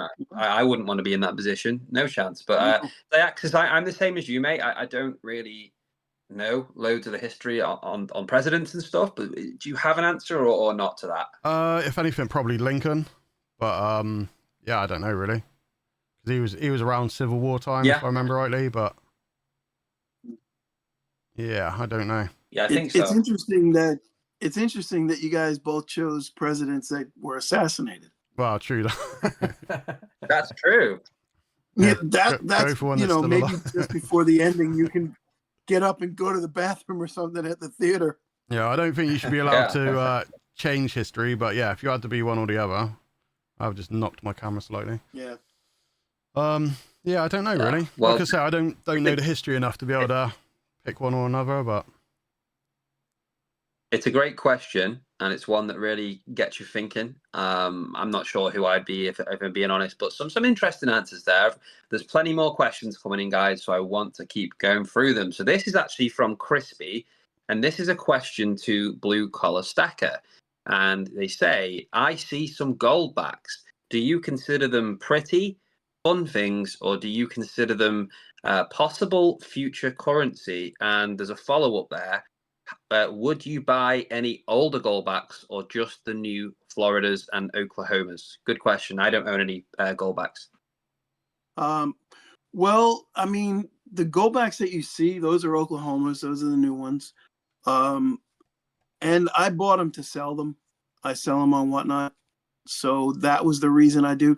Now, I do have a little small collection, probably about maybe 15 of them that I keep for myself. I pulled one half and one of the one out, and I will save them. But for me, they're just commerce. It's just inventory. Uh, they are pretty. Um, the thing that I like about them, though, I mean, if you think about it, right, they're they're worth one half of what the actual gold is. The gold is worth half of what it costs, right? But Yeah. a real dollar bill or a real pound is worth nothing. It's just paper. This at least is worth half of what you pay for it. trouble is though, over in the UK, Yeah. some of those So- are going for like Point. crazy money. I think they're like £5-6. Yeah. Yeah. Oh no, that is crazy money. Because I've seen the Oklahomas will sell pretty quickly in the beginning and they will sell for overvalue. But at the end of the day, if this is a $3.50 cost, it's still got $1.75 of gold in here. So worst case scenario, it's 50% intrinsic value. That's a good way to look at it Yeah. in terms of what you're buying, even if there is a high premium. That's a very interesting answer. Thank you for answering that. For a great question as well. If And you there's- put, a $10 bill is literally worth nothing. It's not even worth the paper it's printed on.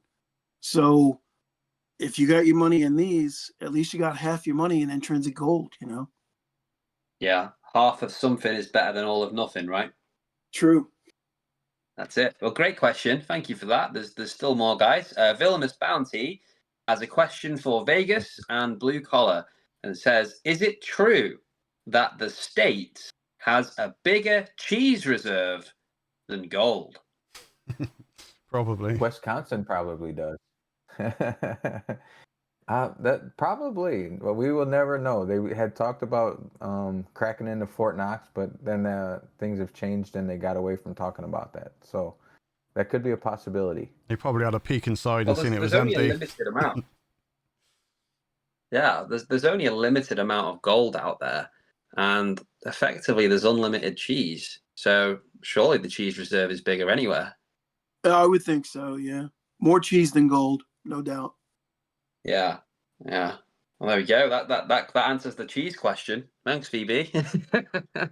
Danny Millington says, how careful do you have to be in the States security-wise with your stack?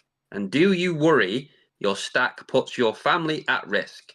I.e., if someone entered your property, would you just hand it all over, especially with the gun culture? I was gonna say they got That's First interesting. Amendment What rights, you mate. guys' thoughts on that?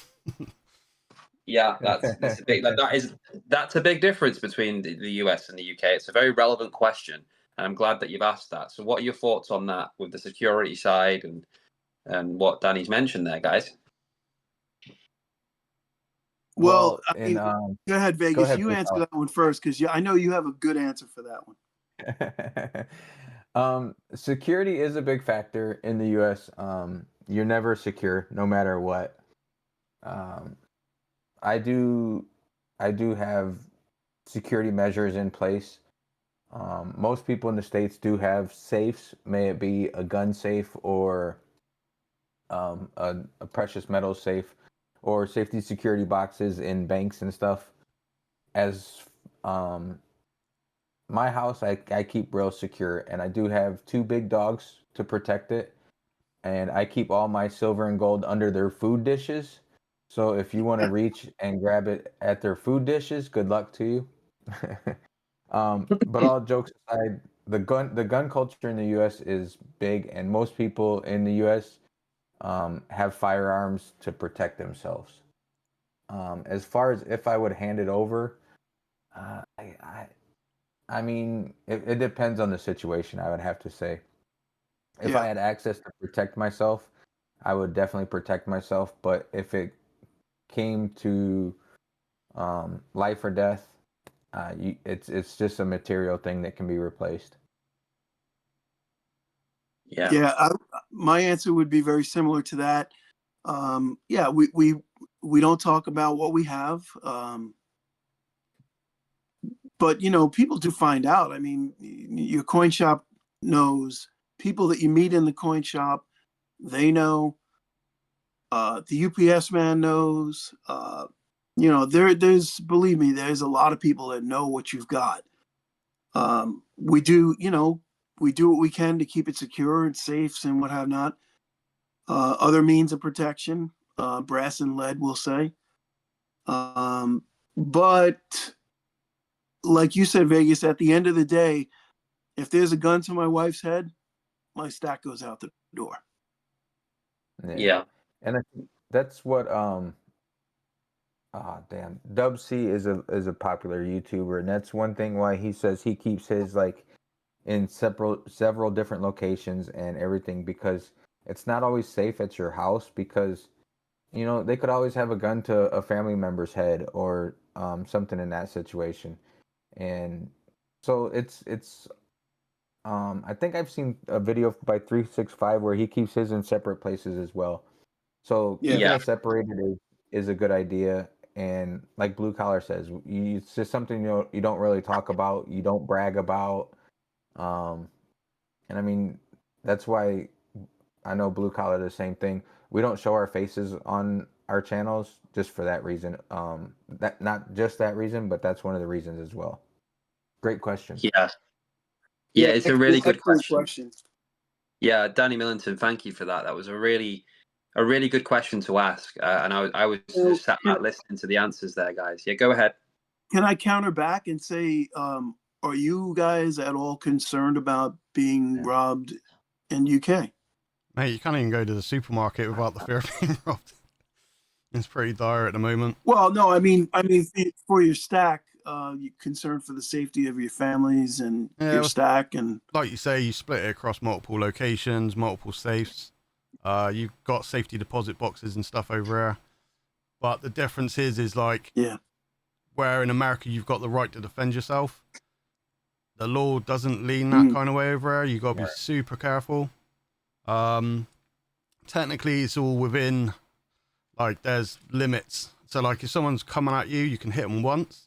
But if you hit them multiple times and you kind of overstep that mark, then you're in trouble. So, yeah, you got to be super careful over here. Whereas in America, you know what I mean? Yeah. If they step into your home, that's it. Game on, like, do you know what I mean? Get the shotgun and away you go. But Yeah, I Well, would add.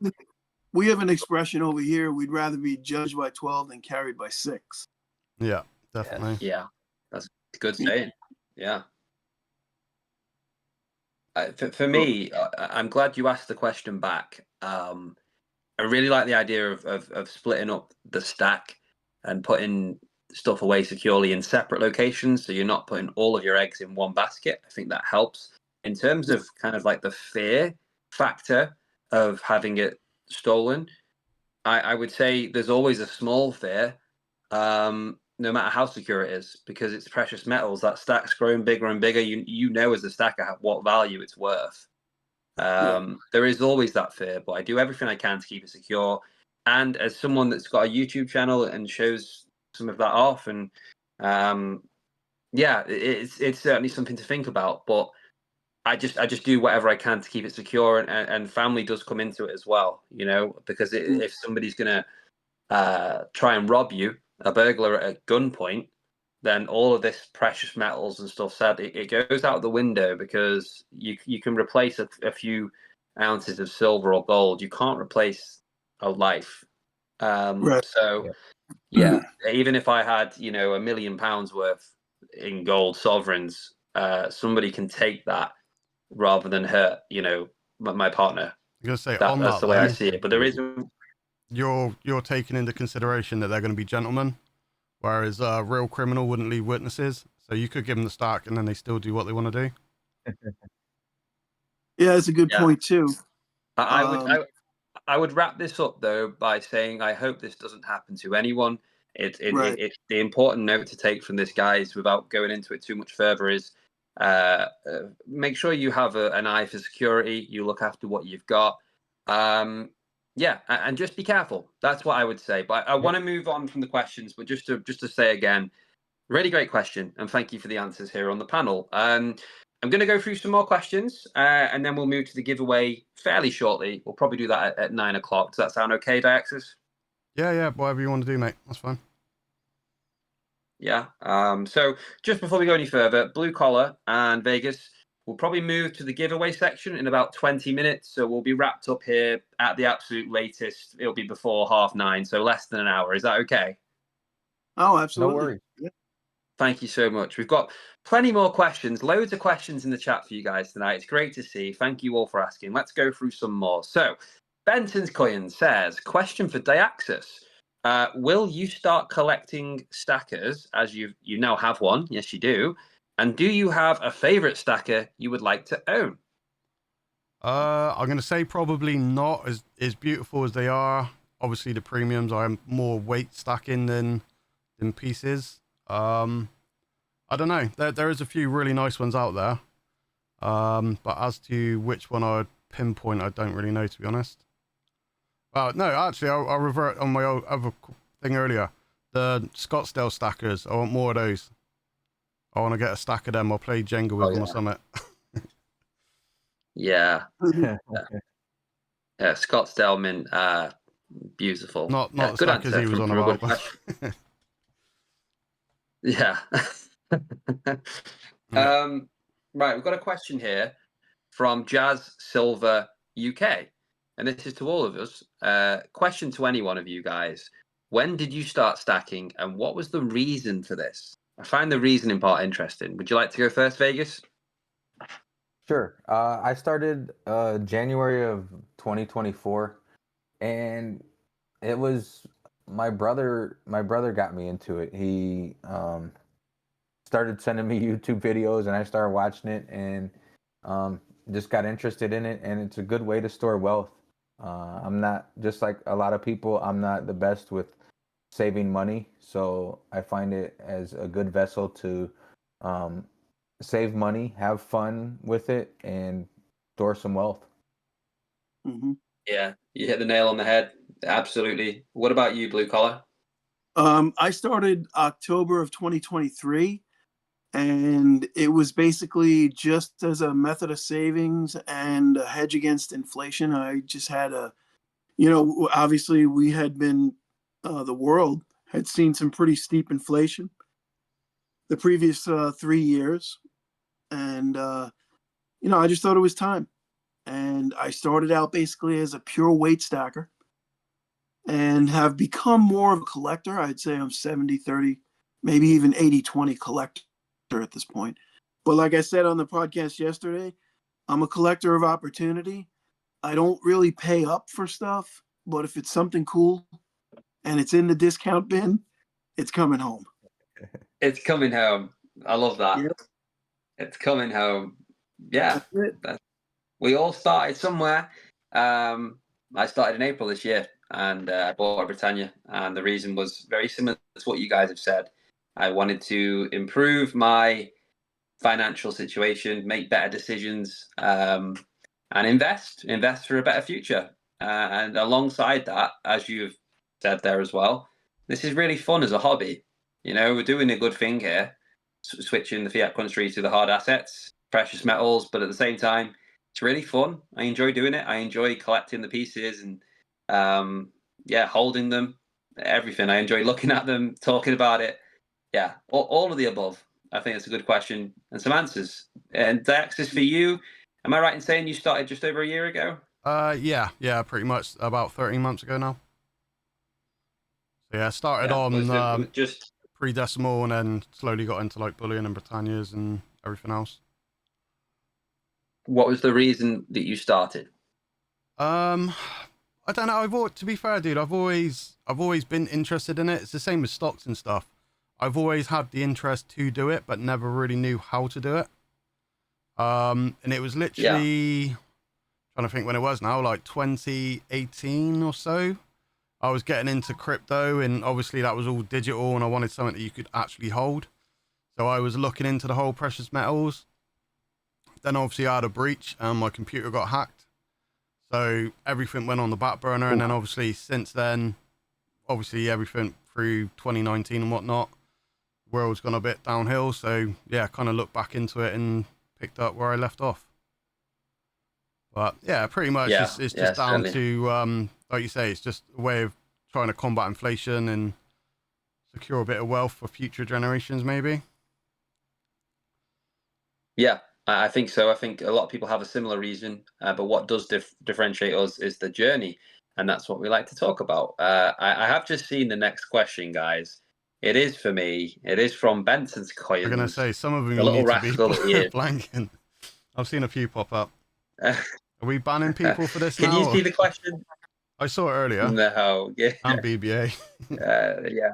I'm a little bit behind on the chat because obviously when we're talking about the questions, there's still people asking more. So I'm sorry. We want to go through as many questions as we can. But Benson said, question for Craven, have you seen any good wedding venues? And most importantly, when is the wedding? Okay.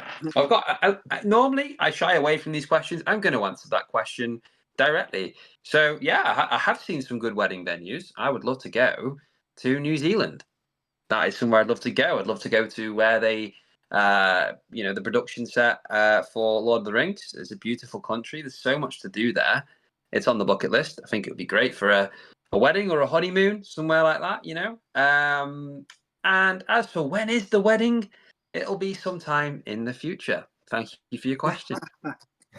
So question for Craven. Are we rigging the wheel so everyone who mentions that topic gets 50% reduction on their chances of winning? Yeah, absolutely. Little John's hearing all of this, and anyone that's asked me about weddings or anything like that, yeah, they're going to have a smaller section on the wheel. I'm afraid, just how it goes. Hashtag rigged. Hashtag rigged. But yeah, I really look forward to seeing who is going to win on this tonight. It's a really nice giveaway. It'd be really cool if one of you guys won, Vegas or Blue Collar. That would be interesting. You never know. It'll be exciting.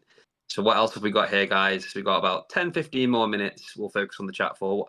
We have got another question. The Mercian metal detecting says, have you ever tried metal detecting, and what would be your bucket list find? That's a good question. Have you ever tried metal detecting, guys? No, but I want to. I was recently on vacation. I was on vacation back home, and they had a big event at one of the beaches where I was, where my brother lives. And we actually went out there with a little metal detector that my nephew had. and I think we found like 26 cents and a bunch of tent spikes. But I mean, as far as like a bucket list or a cool thing you could, I would think shipwreck would be like your ideal thing that you'd be hoping to find. Yeah, Spanish And gold. that's blue collars area. Yeah. Hey. Yeah, I've never tried metal detecting with a real metal detector, just like a child's one that we had bought for my kids, like one of those kits. Um, but it is something that's definitely on my radar. We have a nice little metal detecting shop right here in town because where I live in Florida, it's called the Treasure Coast, and it is immediately adjacent to where the 1715 fleet sank in obviously 1715. Cool. Yeah, I know all Yeah, about so a little bit 300 plus years ago, 11 ships, I think 10 of 11 went down, and I believe one is still unaccounted for. Really? Just no one knows where it is. Yeah, they haven't located. There's one that is not located.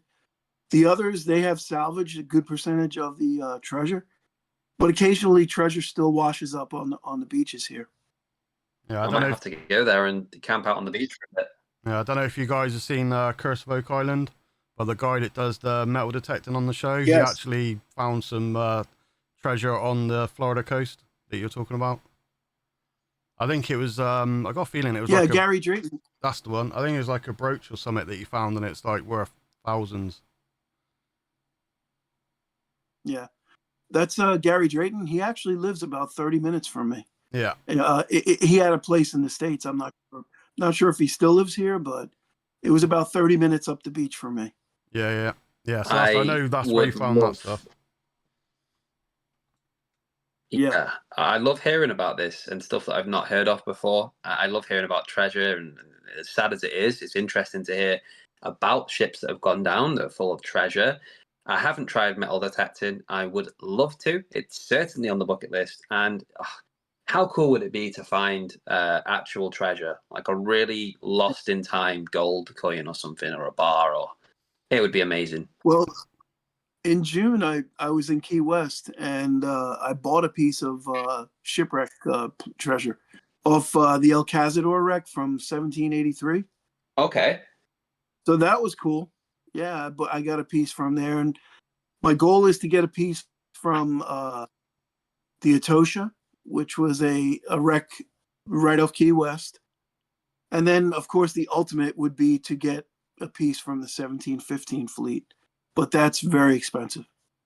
Yeah, they're doing the shipwreck silver treasure from the Talawa at the moment with the Krugerrands and the Britannias. I'd love to get that. Have you seen those? Yeah, I have seen that. Yeah, that's pretty cool. Yeah, they're selling out pretty quickly. I know there's a few guys here in the community that have managed to pick up some of them. They look really, really nice. That would be on my bucket list for sure. Yeah, just because of the history behind it. So yeah, that's another great question.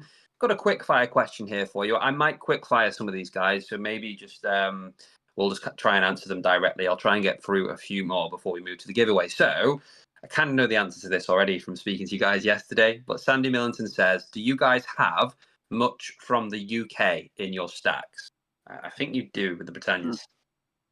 I'm gonna say I Vegas has used to got have Royal more Yeah. Britannia. Britannias, but I currently don't. I have 20 of these. That's my UK stack, I would have to say, currently. Yeah, yeah, nice. Yeah, me, I've got a mix of stuff, Britannias, different coins, bars. I would say probably 30 to 40 ounces maybe of stuff from basically the Royal Mint. A couple of older like half crowns, the 2 shilling that I showed yesterday, things like that, but not a whole lot, but about 30 or 40 ounces. Yeah, you've got a 1938 50% silver florin, don't you? That's pretty cool. Yeah, that's exactly right. Yeah. The 2 shillings, the florin, which is really nice. I like the pre-decimal stuff. It's really, really nice. I've got a few half crowns. I've got a few crowns, shillings, You name it. I love that stuff. So yeah, another good question. What else have we got, guys? Scott M, who is a previous winner on the podcast, who's come in with a question. Do the guests think that President Trump will be good for stackers of silver and gold? That's interesting. With like the tariffs and stuff going on, do you think it will have a positive influence in the market of precious metals, guys? I have no idea. I couldn't answer that one way or the other. I Yeah. think the market's got a mind of its own. I don't really think he's going to have much of an effect on it, to be honest. I think silver in general has just been held down for so long that I think we're past the point of no return. I think we're going to see some pretty expensive silver coming up. Good point. Yeah. Yeah. It'd Is be there like a little interesting to Trump see what the round as market well? does. Got that on my Secret Santa. Yeah. Oh, you Chris- get nice. Um, Yeah, I got a question. I got a question for you guys. How do people feel about Trump in the UK in general? I think with any country's a little bit Marmite, he's a bit hit and miss, isn't he? But personally, I quite rate the guy. But I know there's Yeah. plenty of people that don't, but everyone to their own, isn't it? So I'll be honest when I say this. Politics is quite a split topic. It's not something I personally want to divulge into loads on the podcast, just because I know people have different opinions on things. So I don't want to go too deep into it. I think like all people in such positions, there's going to be people that like them and people that don't, depending on what you believe in and what you want to happen. And that will be the same probably forever. I think it's a very tough job to take, so I respect that. And yeah, good luck to him. Mainly, Yeah. I just hope relatable to us. I hope it affects the precious metals market in a positive way. I don't know, like you guys said, I don't know if it will or if it will. It's a good question, but I don't know. I do want to quickly say though, I missed this before because I'm still catching up. But Silverpunk said he about 20 minutes ago he had to jump off. He said, "Good night, folks, and thank you so much to Vegas Stacker, Blue Collar Stacker, and Diaxis, and of course, Stacking with Craven." Silverpunk, thank you so much for sticking around this evening up until that point, and thank you again for the defaced Silverpunk Queen's Beast completer, which we're going to give away shortly. Very kind. Thank you for tuning in. So he's popped off, guys. Yeah. Take care, Silverpunk. Thank you so much. Thank you. Yeah. Thank you. What else have we got here? I can see a big dog being stroked. That's cool. Great answer, Vegas Stacker. Something 365 said. I'm sorry, I don't know which answer, but you've given loads of great answers. This must have been before. Seolful said, "If a gun is at my is held at my wife's head, I'll say thank you, lol." Sure, that's not true. That's Depends on my mood at the time, right? That's funny, Seolful. Yeah. So. What else have we got? What I love here, guys, is I'm obviously going through the chat looking for questions, but there's a lot of just engagement and conversations happening in the chat. I honestly love to see it, that people are having fun just talking about this as we're talking. It's a nice, what I would call a digital campfire for us to all get around and enjoy on a Sunday evening. So I love to see it. But there is another question from Crispy, who says, on a lot of the popular YouTube channels, a lot of American stackers are influenced by the doomsday scenario. Do you guys believe in stacking junk silver to buy your bread? Fan of Harry's coin shop as he's pretty diplomatic. You'll have to help me on this one, guys. Oh, Harry's is awesome, mate. It's Yeah, who's it? Silver Dragons that goes to Harry's? Is it Yes. Silver Dragons? Yeah, Harry's is wicked, mate. Yes, it is. It's Yankee, isn't I've it? seen Silver Dragons, if that's who he means. Yeah, Yes, the coin I meant shop he more goes like to. I meant more on like the doomsday scenario. Is Okay. that this whole Like prepping and image that stuff. it's going to go to? Yeah, people kind of milk it on thumbnails and stuff. Is it all of that? Well, me personally, I love junk silver. I collect it, but not for that reason. I don't think that we're ever going to trade silver for bread. Depends on the bread. There's some nice bread out there. You can get a nice Subway from time to time. I love Yeah, bread. that's true. That is true. I don't think they take But no, I don't think constitutional, we're going to be. I don't think we'll ever be in a doomsday situation like that. But you can't go wrong with junk silver. It's cheap silver right now. You can get it for under spot. So I'll take all I can get. 100%. 100%. My quick answer is no. When it comes to doomsday stuff, it's going to be services that you can provide that'll ever be worth more than any precious metal. My thinking. Yeah, I think that's fair. Yeah, and another good answer. That's obviously the trouble with all the digital currency they're trying to bring in. So I think at some point we could potentially go to a bartering thing, but like you say, it'd probably be like trades and services. But yeah, I don't know. Yep. We'll see. We'll have to wait and see. I am a firm believer that the government will force digital currency down our throats in years to come. I just do. I think that physical money, cash, they want to see that phased out. That's my opinion. I think they want more of a log of all of our transactions and stuff like that. They like to know exactly what we're doing, what we're spending our money on, have control over that. And that's why 100%.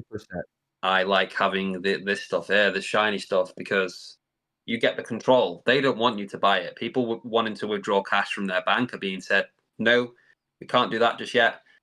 And because they don't want you to buy it. They don't want you to escape their system. So, yeah, I think they want as much control as they can possibly get.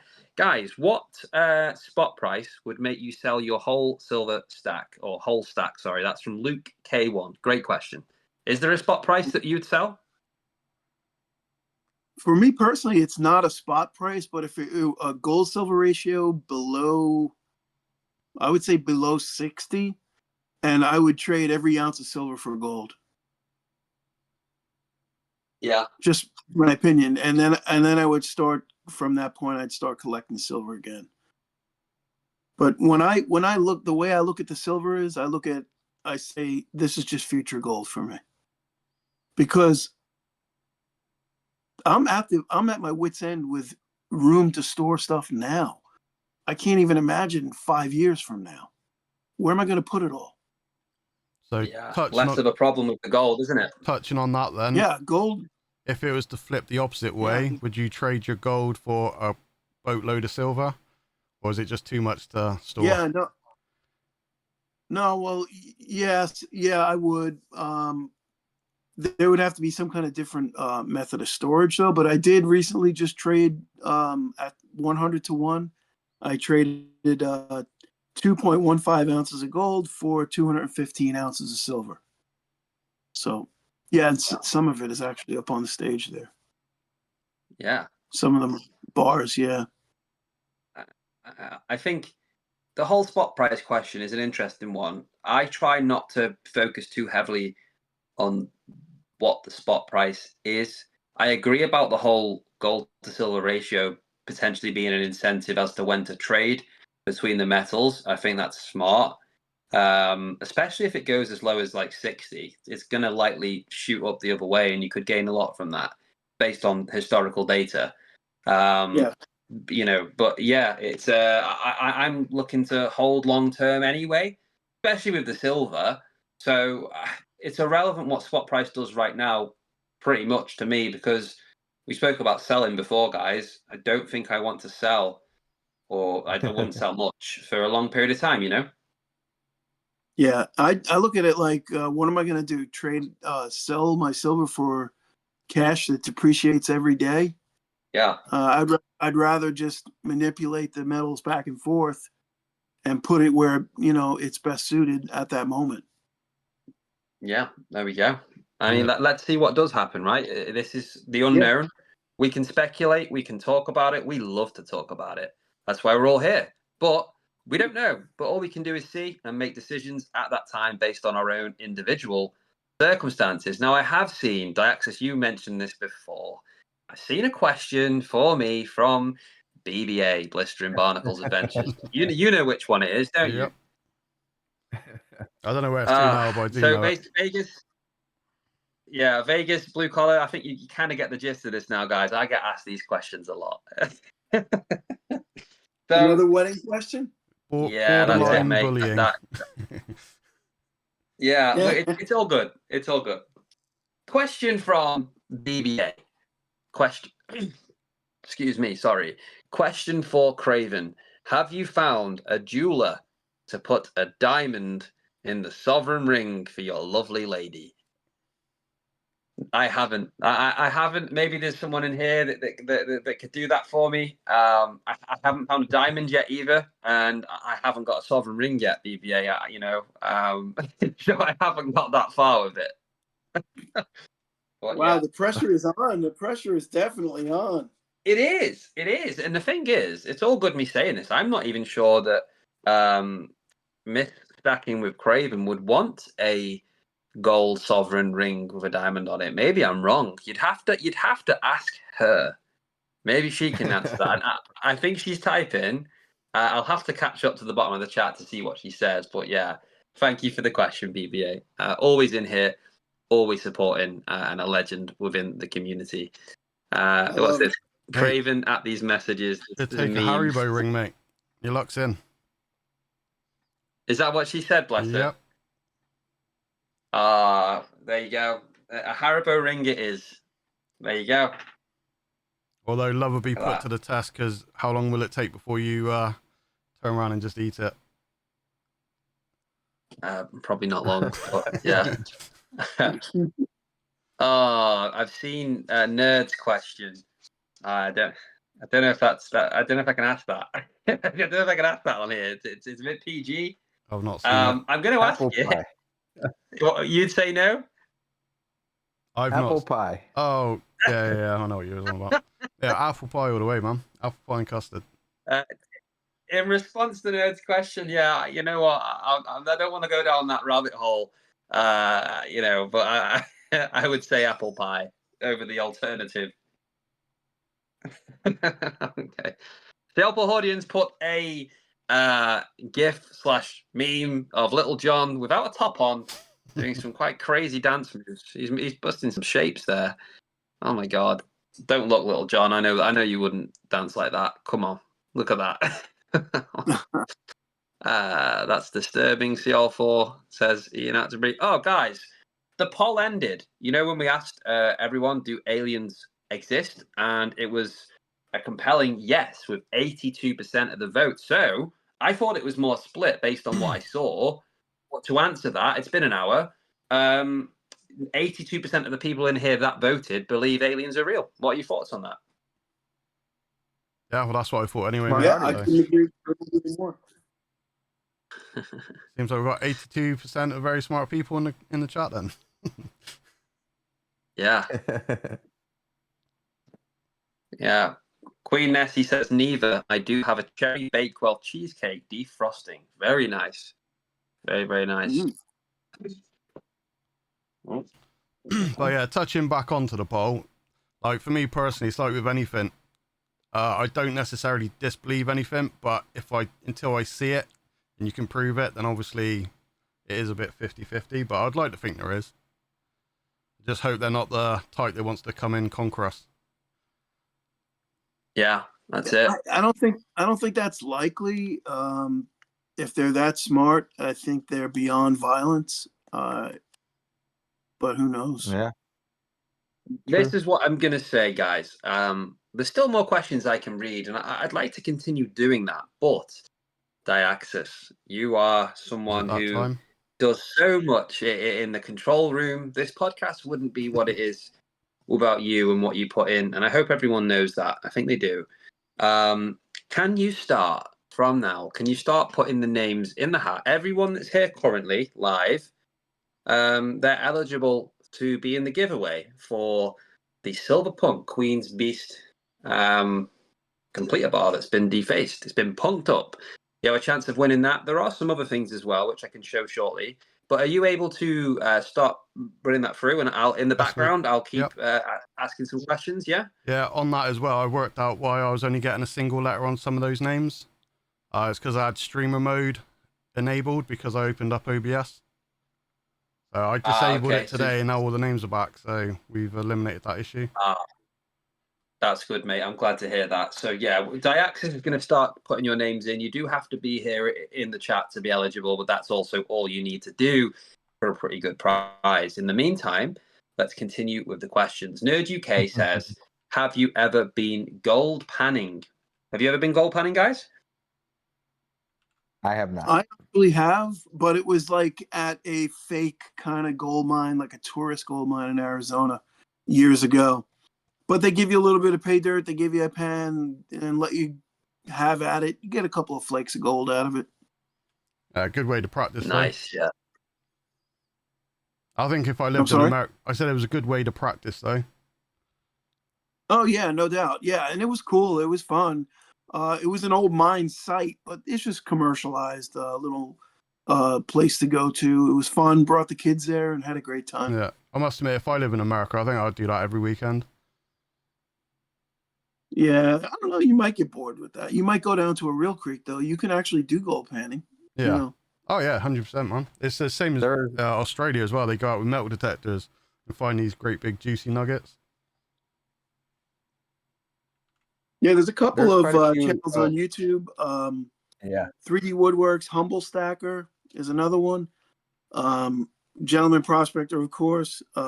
There's a lot of gold panning people out there. Yeah. Yeah. Yep.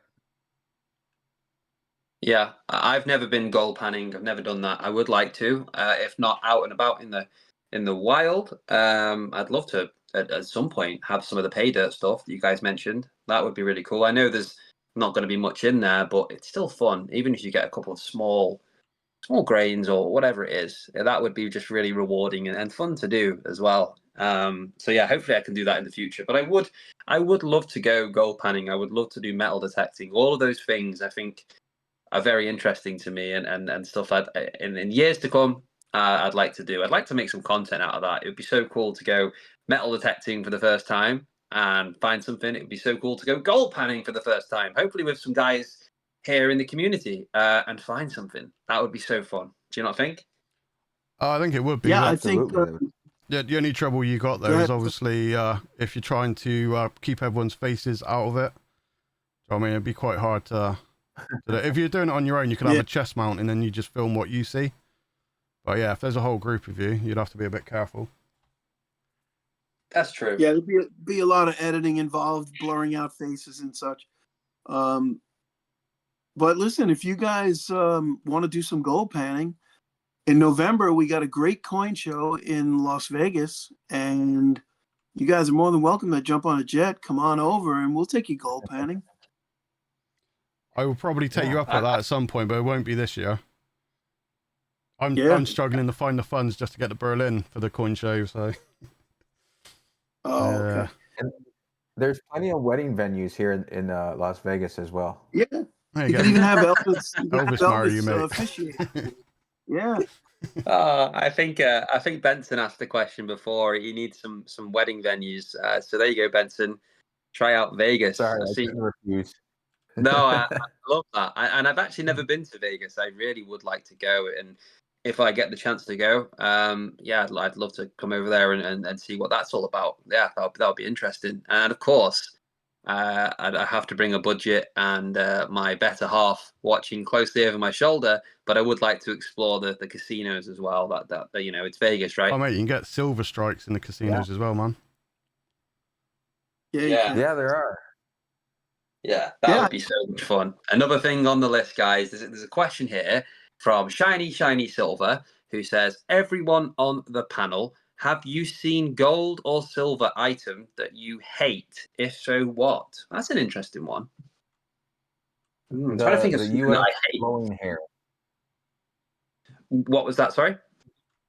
It's the flowing hair, the US, what is it? Blue collar, is it $1 or whatever? Oh no, it's a metal. It's not even a coin. It's a metal, the flowing hair. I guess I don't even know what they call it. Flowing hair metal, I guess. Yeah. It's just an overpriced. Well, a lot of our stuff from US Mint is severely overpriced stuff. Not even great stuff. They don't make really good coins here in the US. Just the image on it was ugly to me. Yeah.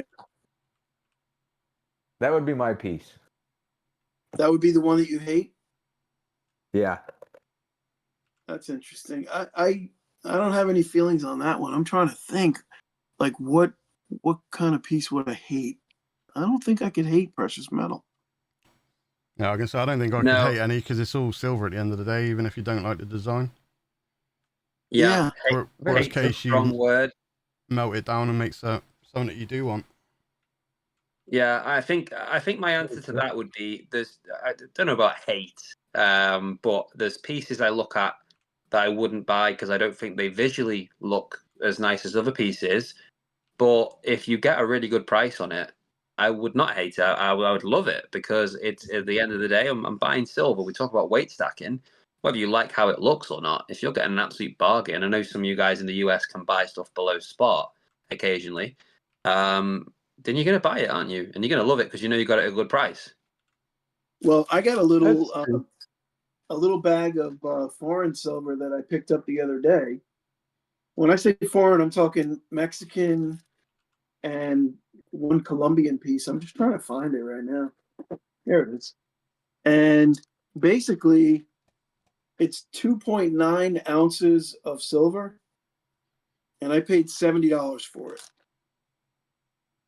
So Wow. that's $24 an ounce, which Can't is hate that. about half price. Yeah, and they're nice things, un peso, Mexico, a thaler, a couple of 25 peso, Yeah, and I've one. got one of those fellas as well. They're nice. Yeah, they're beautiful. And then this un peso from Colombia. I can't get the camera to. I'm like it's backwards, so I keep moving the opposite direction. I There put you it in a go. That's it. capsule because it's such a nice piece. That's So, Yeah, lovely. that does look cool, but man. $70 for 2.9 ounces, you can't lose. Definitely not.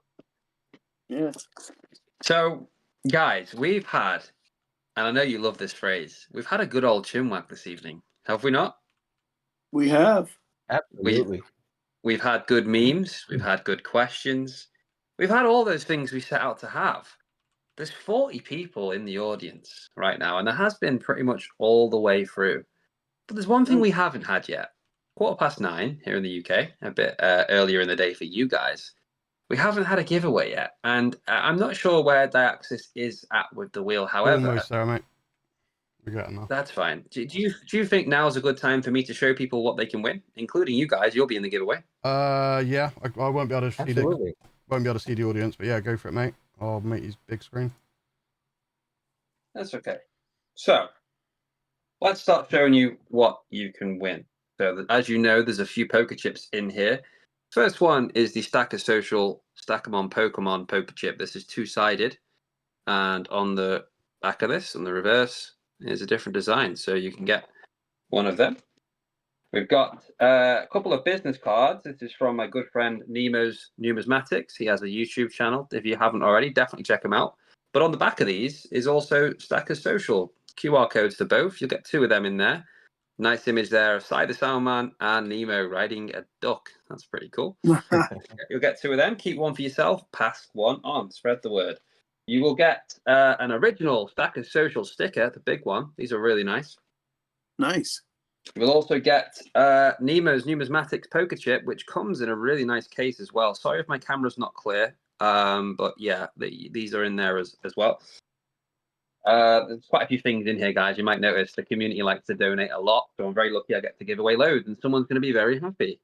This is the smaller Stacker Social sticker, so you'll get that as well. Right. So this one from Scottish Bullion Collector comes in a capsule. SBC. That's a nice poker chip there, representing Scotland. Now, Nice.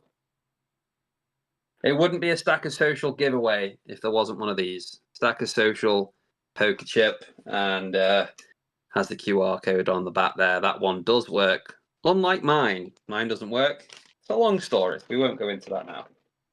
All right, so I'm going to start with some metals. There is more poker chips, but this came out. It was drawn to my hand.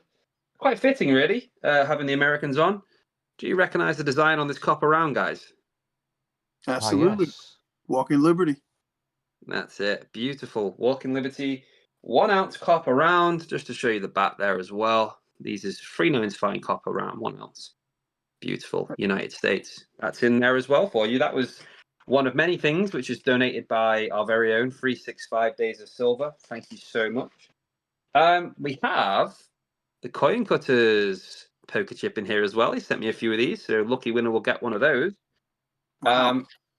Yeah, and we've got a couple more. So we've got, of course, 365 Days of Silver's poker chip. And last, but I hope it's not least, got mine.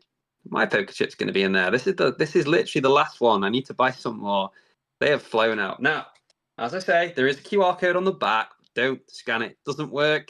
I got this done, and the company then said, "Oh, we want £20 a month to keep the QR code active." So I was like, "Yeah, no, I'm not paying that. We'll just have that." So all of that will come in a beautiful zippy bag from Cardiff Gold.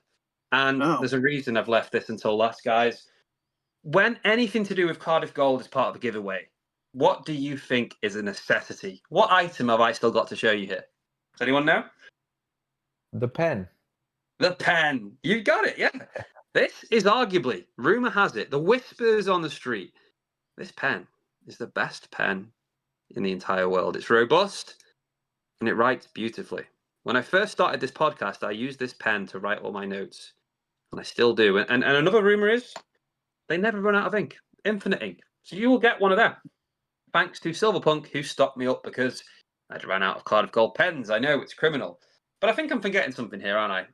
I think there's just one more thing, and we'll start with this. This is like a nice red bag that this comes in. Okay, this is what it will come in, and it will also. I don't really know how to show you this without showing like big reflection, but there's a beautiful. You're not going to be able to see this. No, there's a beautiful shiny silver jiffy bag with Silverpunk's logo on it, which I will seal this up in. And there's a COA. There's a COA, and this is a defaced Queen's Beast 1 ounce 3/9 fine 2025. And I think you know what this is, guys. This is the main part of the giveaway. It's another juicy giveaway. Someone's going to be very happy. Beautiful piece, Silverpunk art in metal form there. Sorry if the camera's not picking this up perfectly. How can I do this without knocking everything over? I think you gotta go further away, mate, is it? There you go. How's that? Perfect. Can you see that? It is stunning. The way in different lights, the colours this has is lovely. This is 1 ounce. I'll just turn it around so you can see the back as well. Absolutely lovely. Who's going to say no to a Queen's Beast completer? So, all of that is going to be won by one lucky person. What do you think of the giveaway, guys? That's amazing. That's a big giveaway. The only thing I would say is Pirate and Benson, it looks like they can't see your screen for some reason. Who, mine? Yeah, I don't know why. I can see it. Oh. Yeah, I can see your screen. I'm 100% on your screen right now. Yeah, I'm not sure why that is. But yeah, I mean they'll be in the giveaway, and also the Little John's Wonder Wheel will be on Diaxis's screen share. So as long as you can see that, you'll know that it's not rigged, and you'll know whoever's won. There's 41 of you in the audience right now. How many names do you have on the wheel, Daxis? At the moment, 37. So I'll just finish up the last few. Who have you put on the naughty step? Who have you removed that's not allowed to win? Who have you rigged? Oh, BBA and Benson, mate. They're down to 10% now, I think. Nah, I'm messing. I'm messing. Mate, if I could change blimmin' percentages, I'd be at like 99 every time, but yeah, I can't even win on my own will. I'm gonna do something that I didn't plan because, to be honest with you, I'm taken back still by a donation I got from Shiny Silver this week.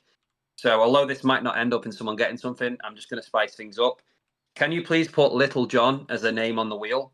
And if that does hit, then we'll rerun, and I will add a Queen's Beast completer 1 ounce in the packaging to the giveaway as well. So you'll get a normal one, and you get a punk one.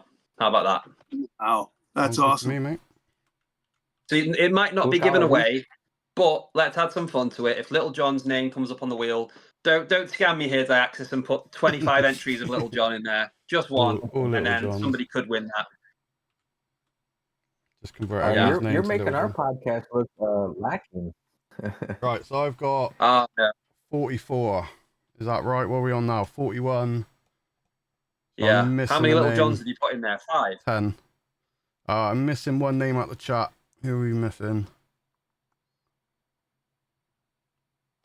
Have you got well, it might be the fact that you've added alongside the audience, which is 40, you've obviously got 41, sorry, you've got Blue Collar, Vegas so and yourself, so that would be 44. Yeah, and Little John And should make 45 for Little 45. John. So I'm missing one person. Oh no. Let me have a look through because I don't want to miss anyone out. Well, there's people jumping in and out of the audience right now. It keeps going from 40 to 41. The trouble I got as well is the list sometimes like jumps order. So I see what it is, God's money. Yeah, sometimes it jumps order and then I lose like my positioning. Yeah. Right, I'm gonna lock it in there so we're not gonna have any new entries. That's it. No more entries. If you join now, sorry. I feel like you had your chance for the last 20 minutes or so. And I wish everyone the best of luck. Only thing is, Nessie's a little bit disappointed there's no knickknacks.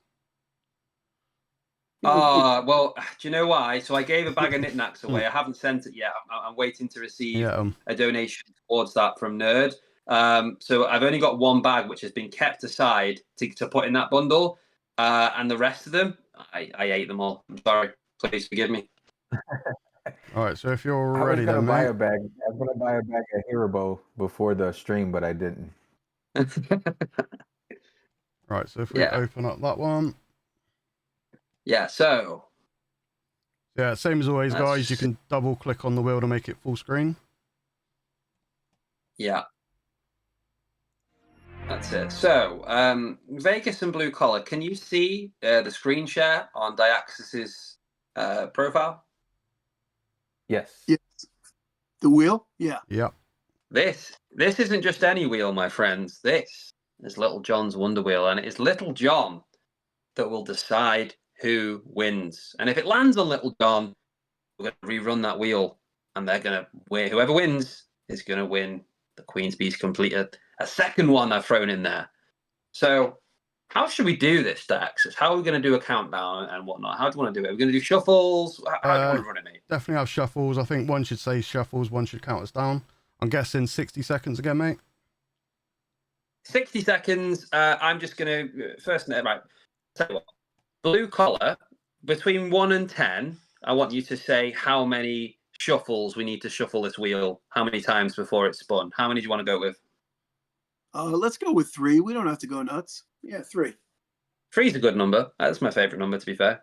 Right, there we go. 3 shuffles, so everyone can see. Just for, we don't want people thinking this is rigged. 3 shuffles. And now, very important role. Vegas, please can you count us down from 5? And when you say 1, make sure you say go, because when you say go, Diaxis is going to spin the wheel. Okay, just real quick. Nemo says if it lands on him, you have to put a ring on it. Okay, so 5, 4, 3, Wow. 2, 1, go. Little John's Wonder Wheel has now been spun. 60 seconds, so this goes really quick and makes you dizzy for the first 30. But good luck to every single one of you. You're going to be very happy with this giveaway. Let's see. Let's wait for this to slow down. It gets, just so you know, guys, it gets quite intense. It looks like it's going to stop on someone. It'll go 3 or 4 more along. It's quite teasing. People have wanted to claim compensation because of the PTSD this wheel's given them when they thought they won. But it is starting to slow down. I can see a few names. We're going past Miss Craven, BBA. Oh my God, it's gone past Little John. It could be Ian, Benson, Sandy. Me, it could be Diaxis. It's not. It's going to be Blue Collar. Blue Collar, come on. Oh, it's going to be Sound Money, I think. Is it going to be VB? It's going to be VB. Yeah, I think. Oh my God, no, it's not. It is. It is. It is Villainous Bounty. Congratulations, my friend. You have won everything I mentioned. You didn't win the extra Queen's Beast completer, but it's a hell of a bundle. Congratulations, my friend. Thank you for tuning in. And I'm sorry to everyone else that the wheel went past your name really slowly. But that's just it. That was a lot of fun. Yeah, congratulations, VB. Send me a message with your address details, and I will get that sorted out and sent to you, my friend. But guys, episode 12, 2 Brits, 2 Americans, a good old chinwag. I have had so much fun. Thank you, Vegas Stacker. Thank you so much, Blue Collar. This has honestly been an absolute pleasure having you on. Well, thank you. We appreciate you you so having much. us in. Awesome. Thank you. It's very cool being on the other side of things for sure. It's very different and very cool and a pleasure having been invited on. Greatly appreciate it. Yeah, and Absolutely. if I could make a confession, I was actually a bit nervous coming in. Yeah, and how did you didn't come across as nervous, but how did you find it as the podcast went on? No, it wasn't even the podcast part of it. It was just the Discord part of it, because I had never live streamed on Discord before. So I just was kind of like, a little nervous just getting in there and getting my feet wet, but it was great. You guys made us feel welcome and really appreciate it. Thank you so much. You're I very second that welcome. for sure.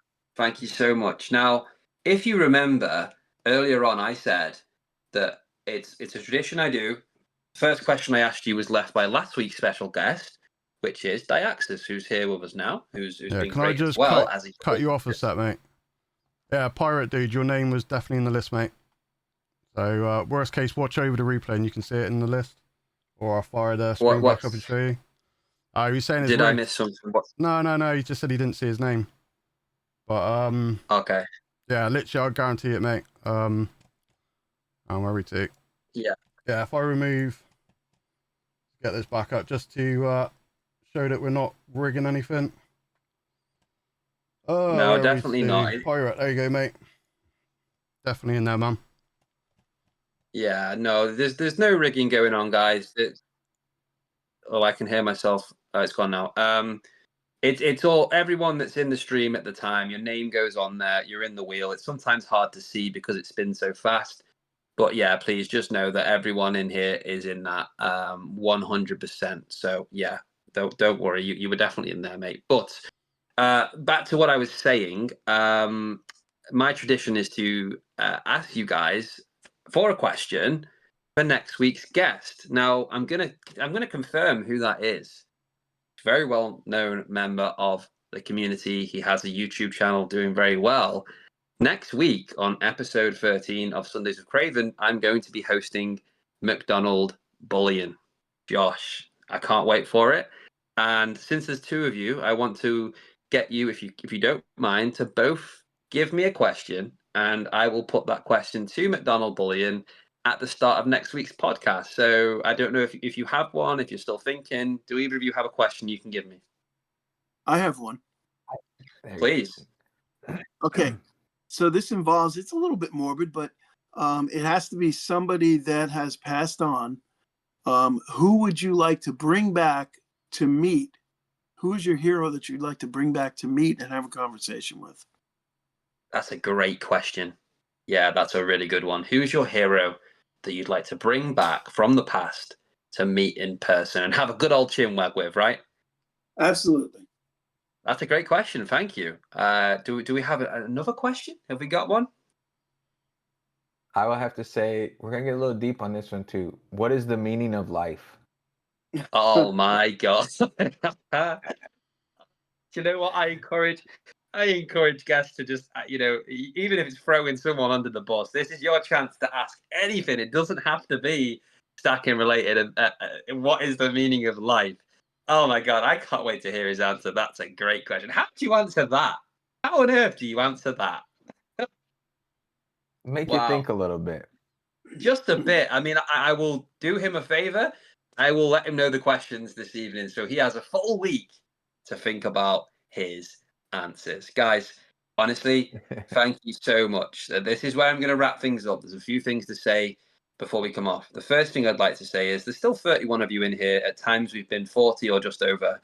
Amazing audience, so engaging tonight, so many questions, so many memes. Thank you all so much for being part of this. Thank you to Vegas Stacker. Thank you to Blue Collar Stacker. And of course, thank you to Diaxis. I want to go around now and basically ask, before we end, just for some closing words, if you wouldn't mind. I'd like to start with you, Vegas. Any closing words before we wrap this up, buddy? It's just been an honor to be invited on. This has been very fun. Thank you for everybody in the chat with the questions, with the interaction, with keeping things going. And it was an honor and a pleasure to be here. And I just would like to thank everybody. And if there's anybody out there that wants to come on our live stream, feel free to reach out to Blue Collar or myself. And thank you so much, Craven, for inviting us on. Thank you for being on our live stream. And that goes to you as well. Anytime you want to be on, you just let us know. And thank you for having us on. Thank you so much. Just in response to that, I had so much fun on your guys' podcast. You do a great job. I would love to come back on in the future. I really would. And guys who are here, if you haven't already, check out Vegas Stacker and Blue Collar Stacker on YouTube. Go and give them a follow, a subscribe. And yeah, if there's anyone in here that would like to go on their podcast, I massively encourage it. I had so much fun. It was quite nice being on the other side, such as you guys have tonight. You know, you've not been hosting, you've been the special guest, and it sounds like you had a good time, so that makes me happy. But yeah, well said, Absolutely. mate. Blue Collar Stacker, thank you again, my friend, for coming on. Any closing words for the podcast? Yeah, no, I would just like to echo what Vegas said. He said it very, very eloquently, and thank you so much for having us on. It was great. I think we really need to keep the love flowing across the pond. We're all in the same boat. We're all brothers of stacking, and you know, it's good to spread the love. In other words. Yeah, both spoken so well there. Really great words, and thank you so much again. I hope to do stuff with you guys more in the future. You're really really interesting, really friendly, really welcoming people. And lastly, Diaxis, a co-host with me tonight. You're here every week supporting, doing what you do, which I really appreciate. Do you have any closing words for the podcast, my friend? Yeah, just thanks for having me as always. Great job by both Vegas and Blue Collar. And just to go back onto the chat, Nemo said if you can't afford Elvis, here offer up his services, and he left you a little picture. I don't know if you've seen it or you missed it, mate. I mustn't have seen that one, but good old Nemo there. That's brilliant. Yeah, there we go. I mean, you guys should maybe have a conversation with Nemo. He's a really interesting guy. He's been on here, close friend of mine. So yeah, shout out to Nemo as well. But that's it, guys. We've finished episode 12 once again. It's been a real pleasure. Fantastic special guests this evening. Well done once again to Villainous Bounty. A great win. I will sort that out for you. But that's it. And this is where I say, guys, thank you for watching, and I will see you in the next one. Goodbye. Thank you, everybody. Yeah, Thank cheers, you. guys.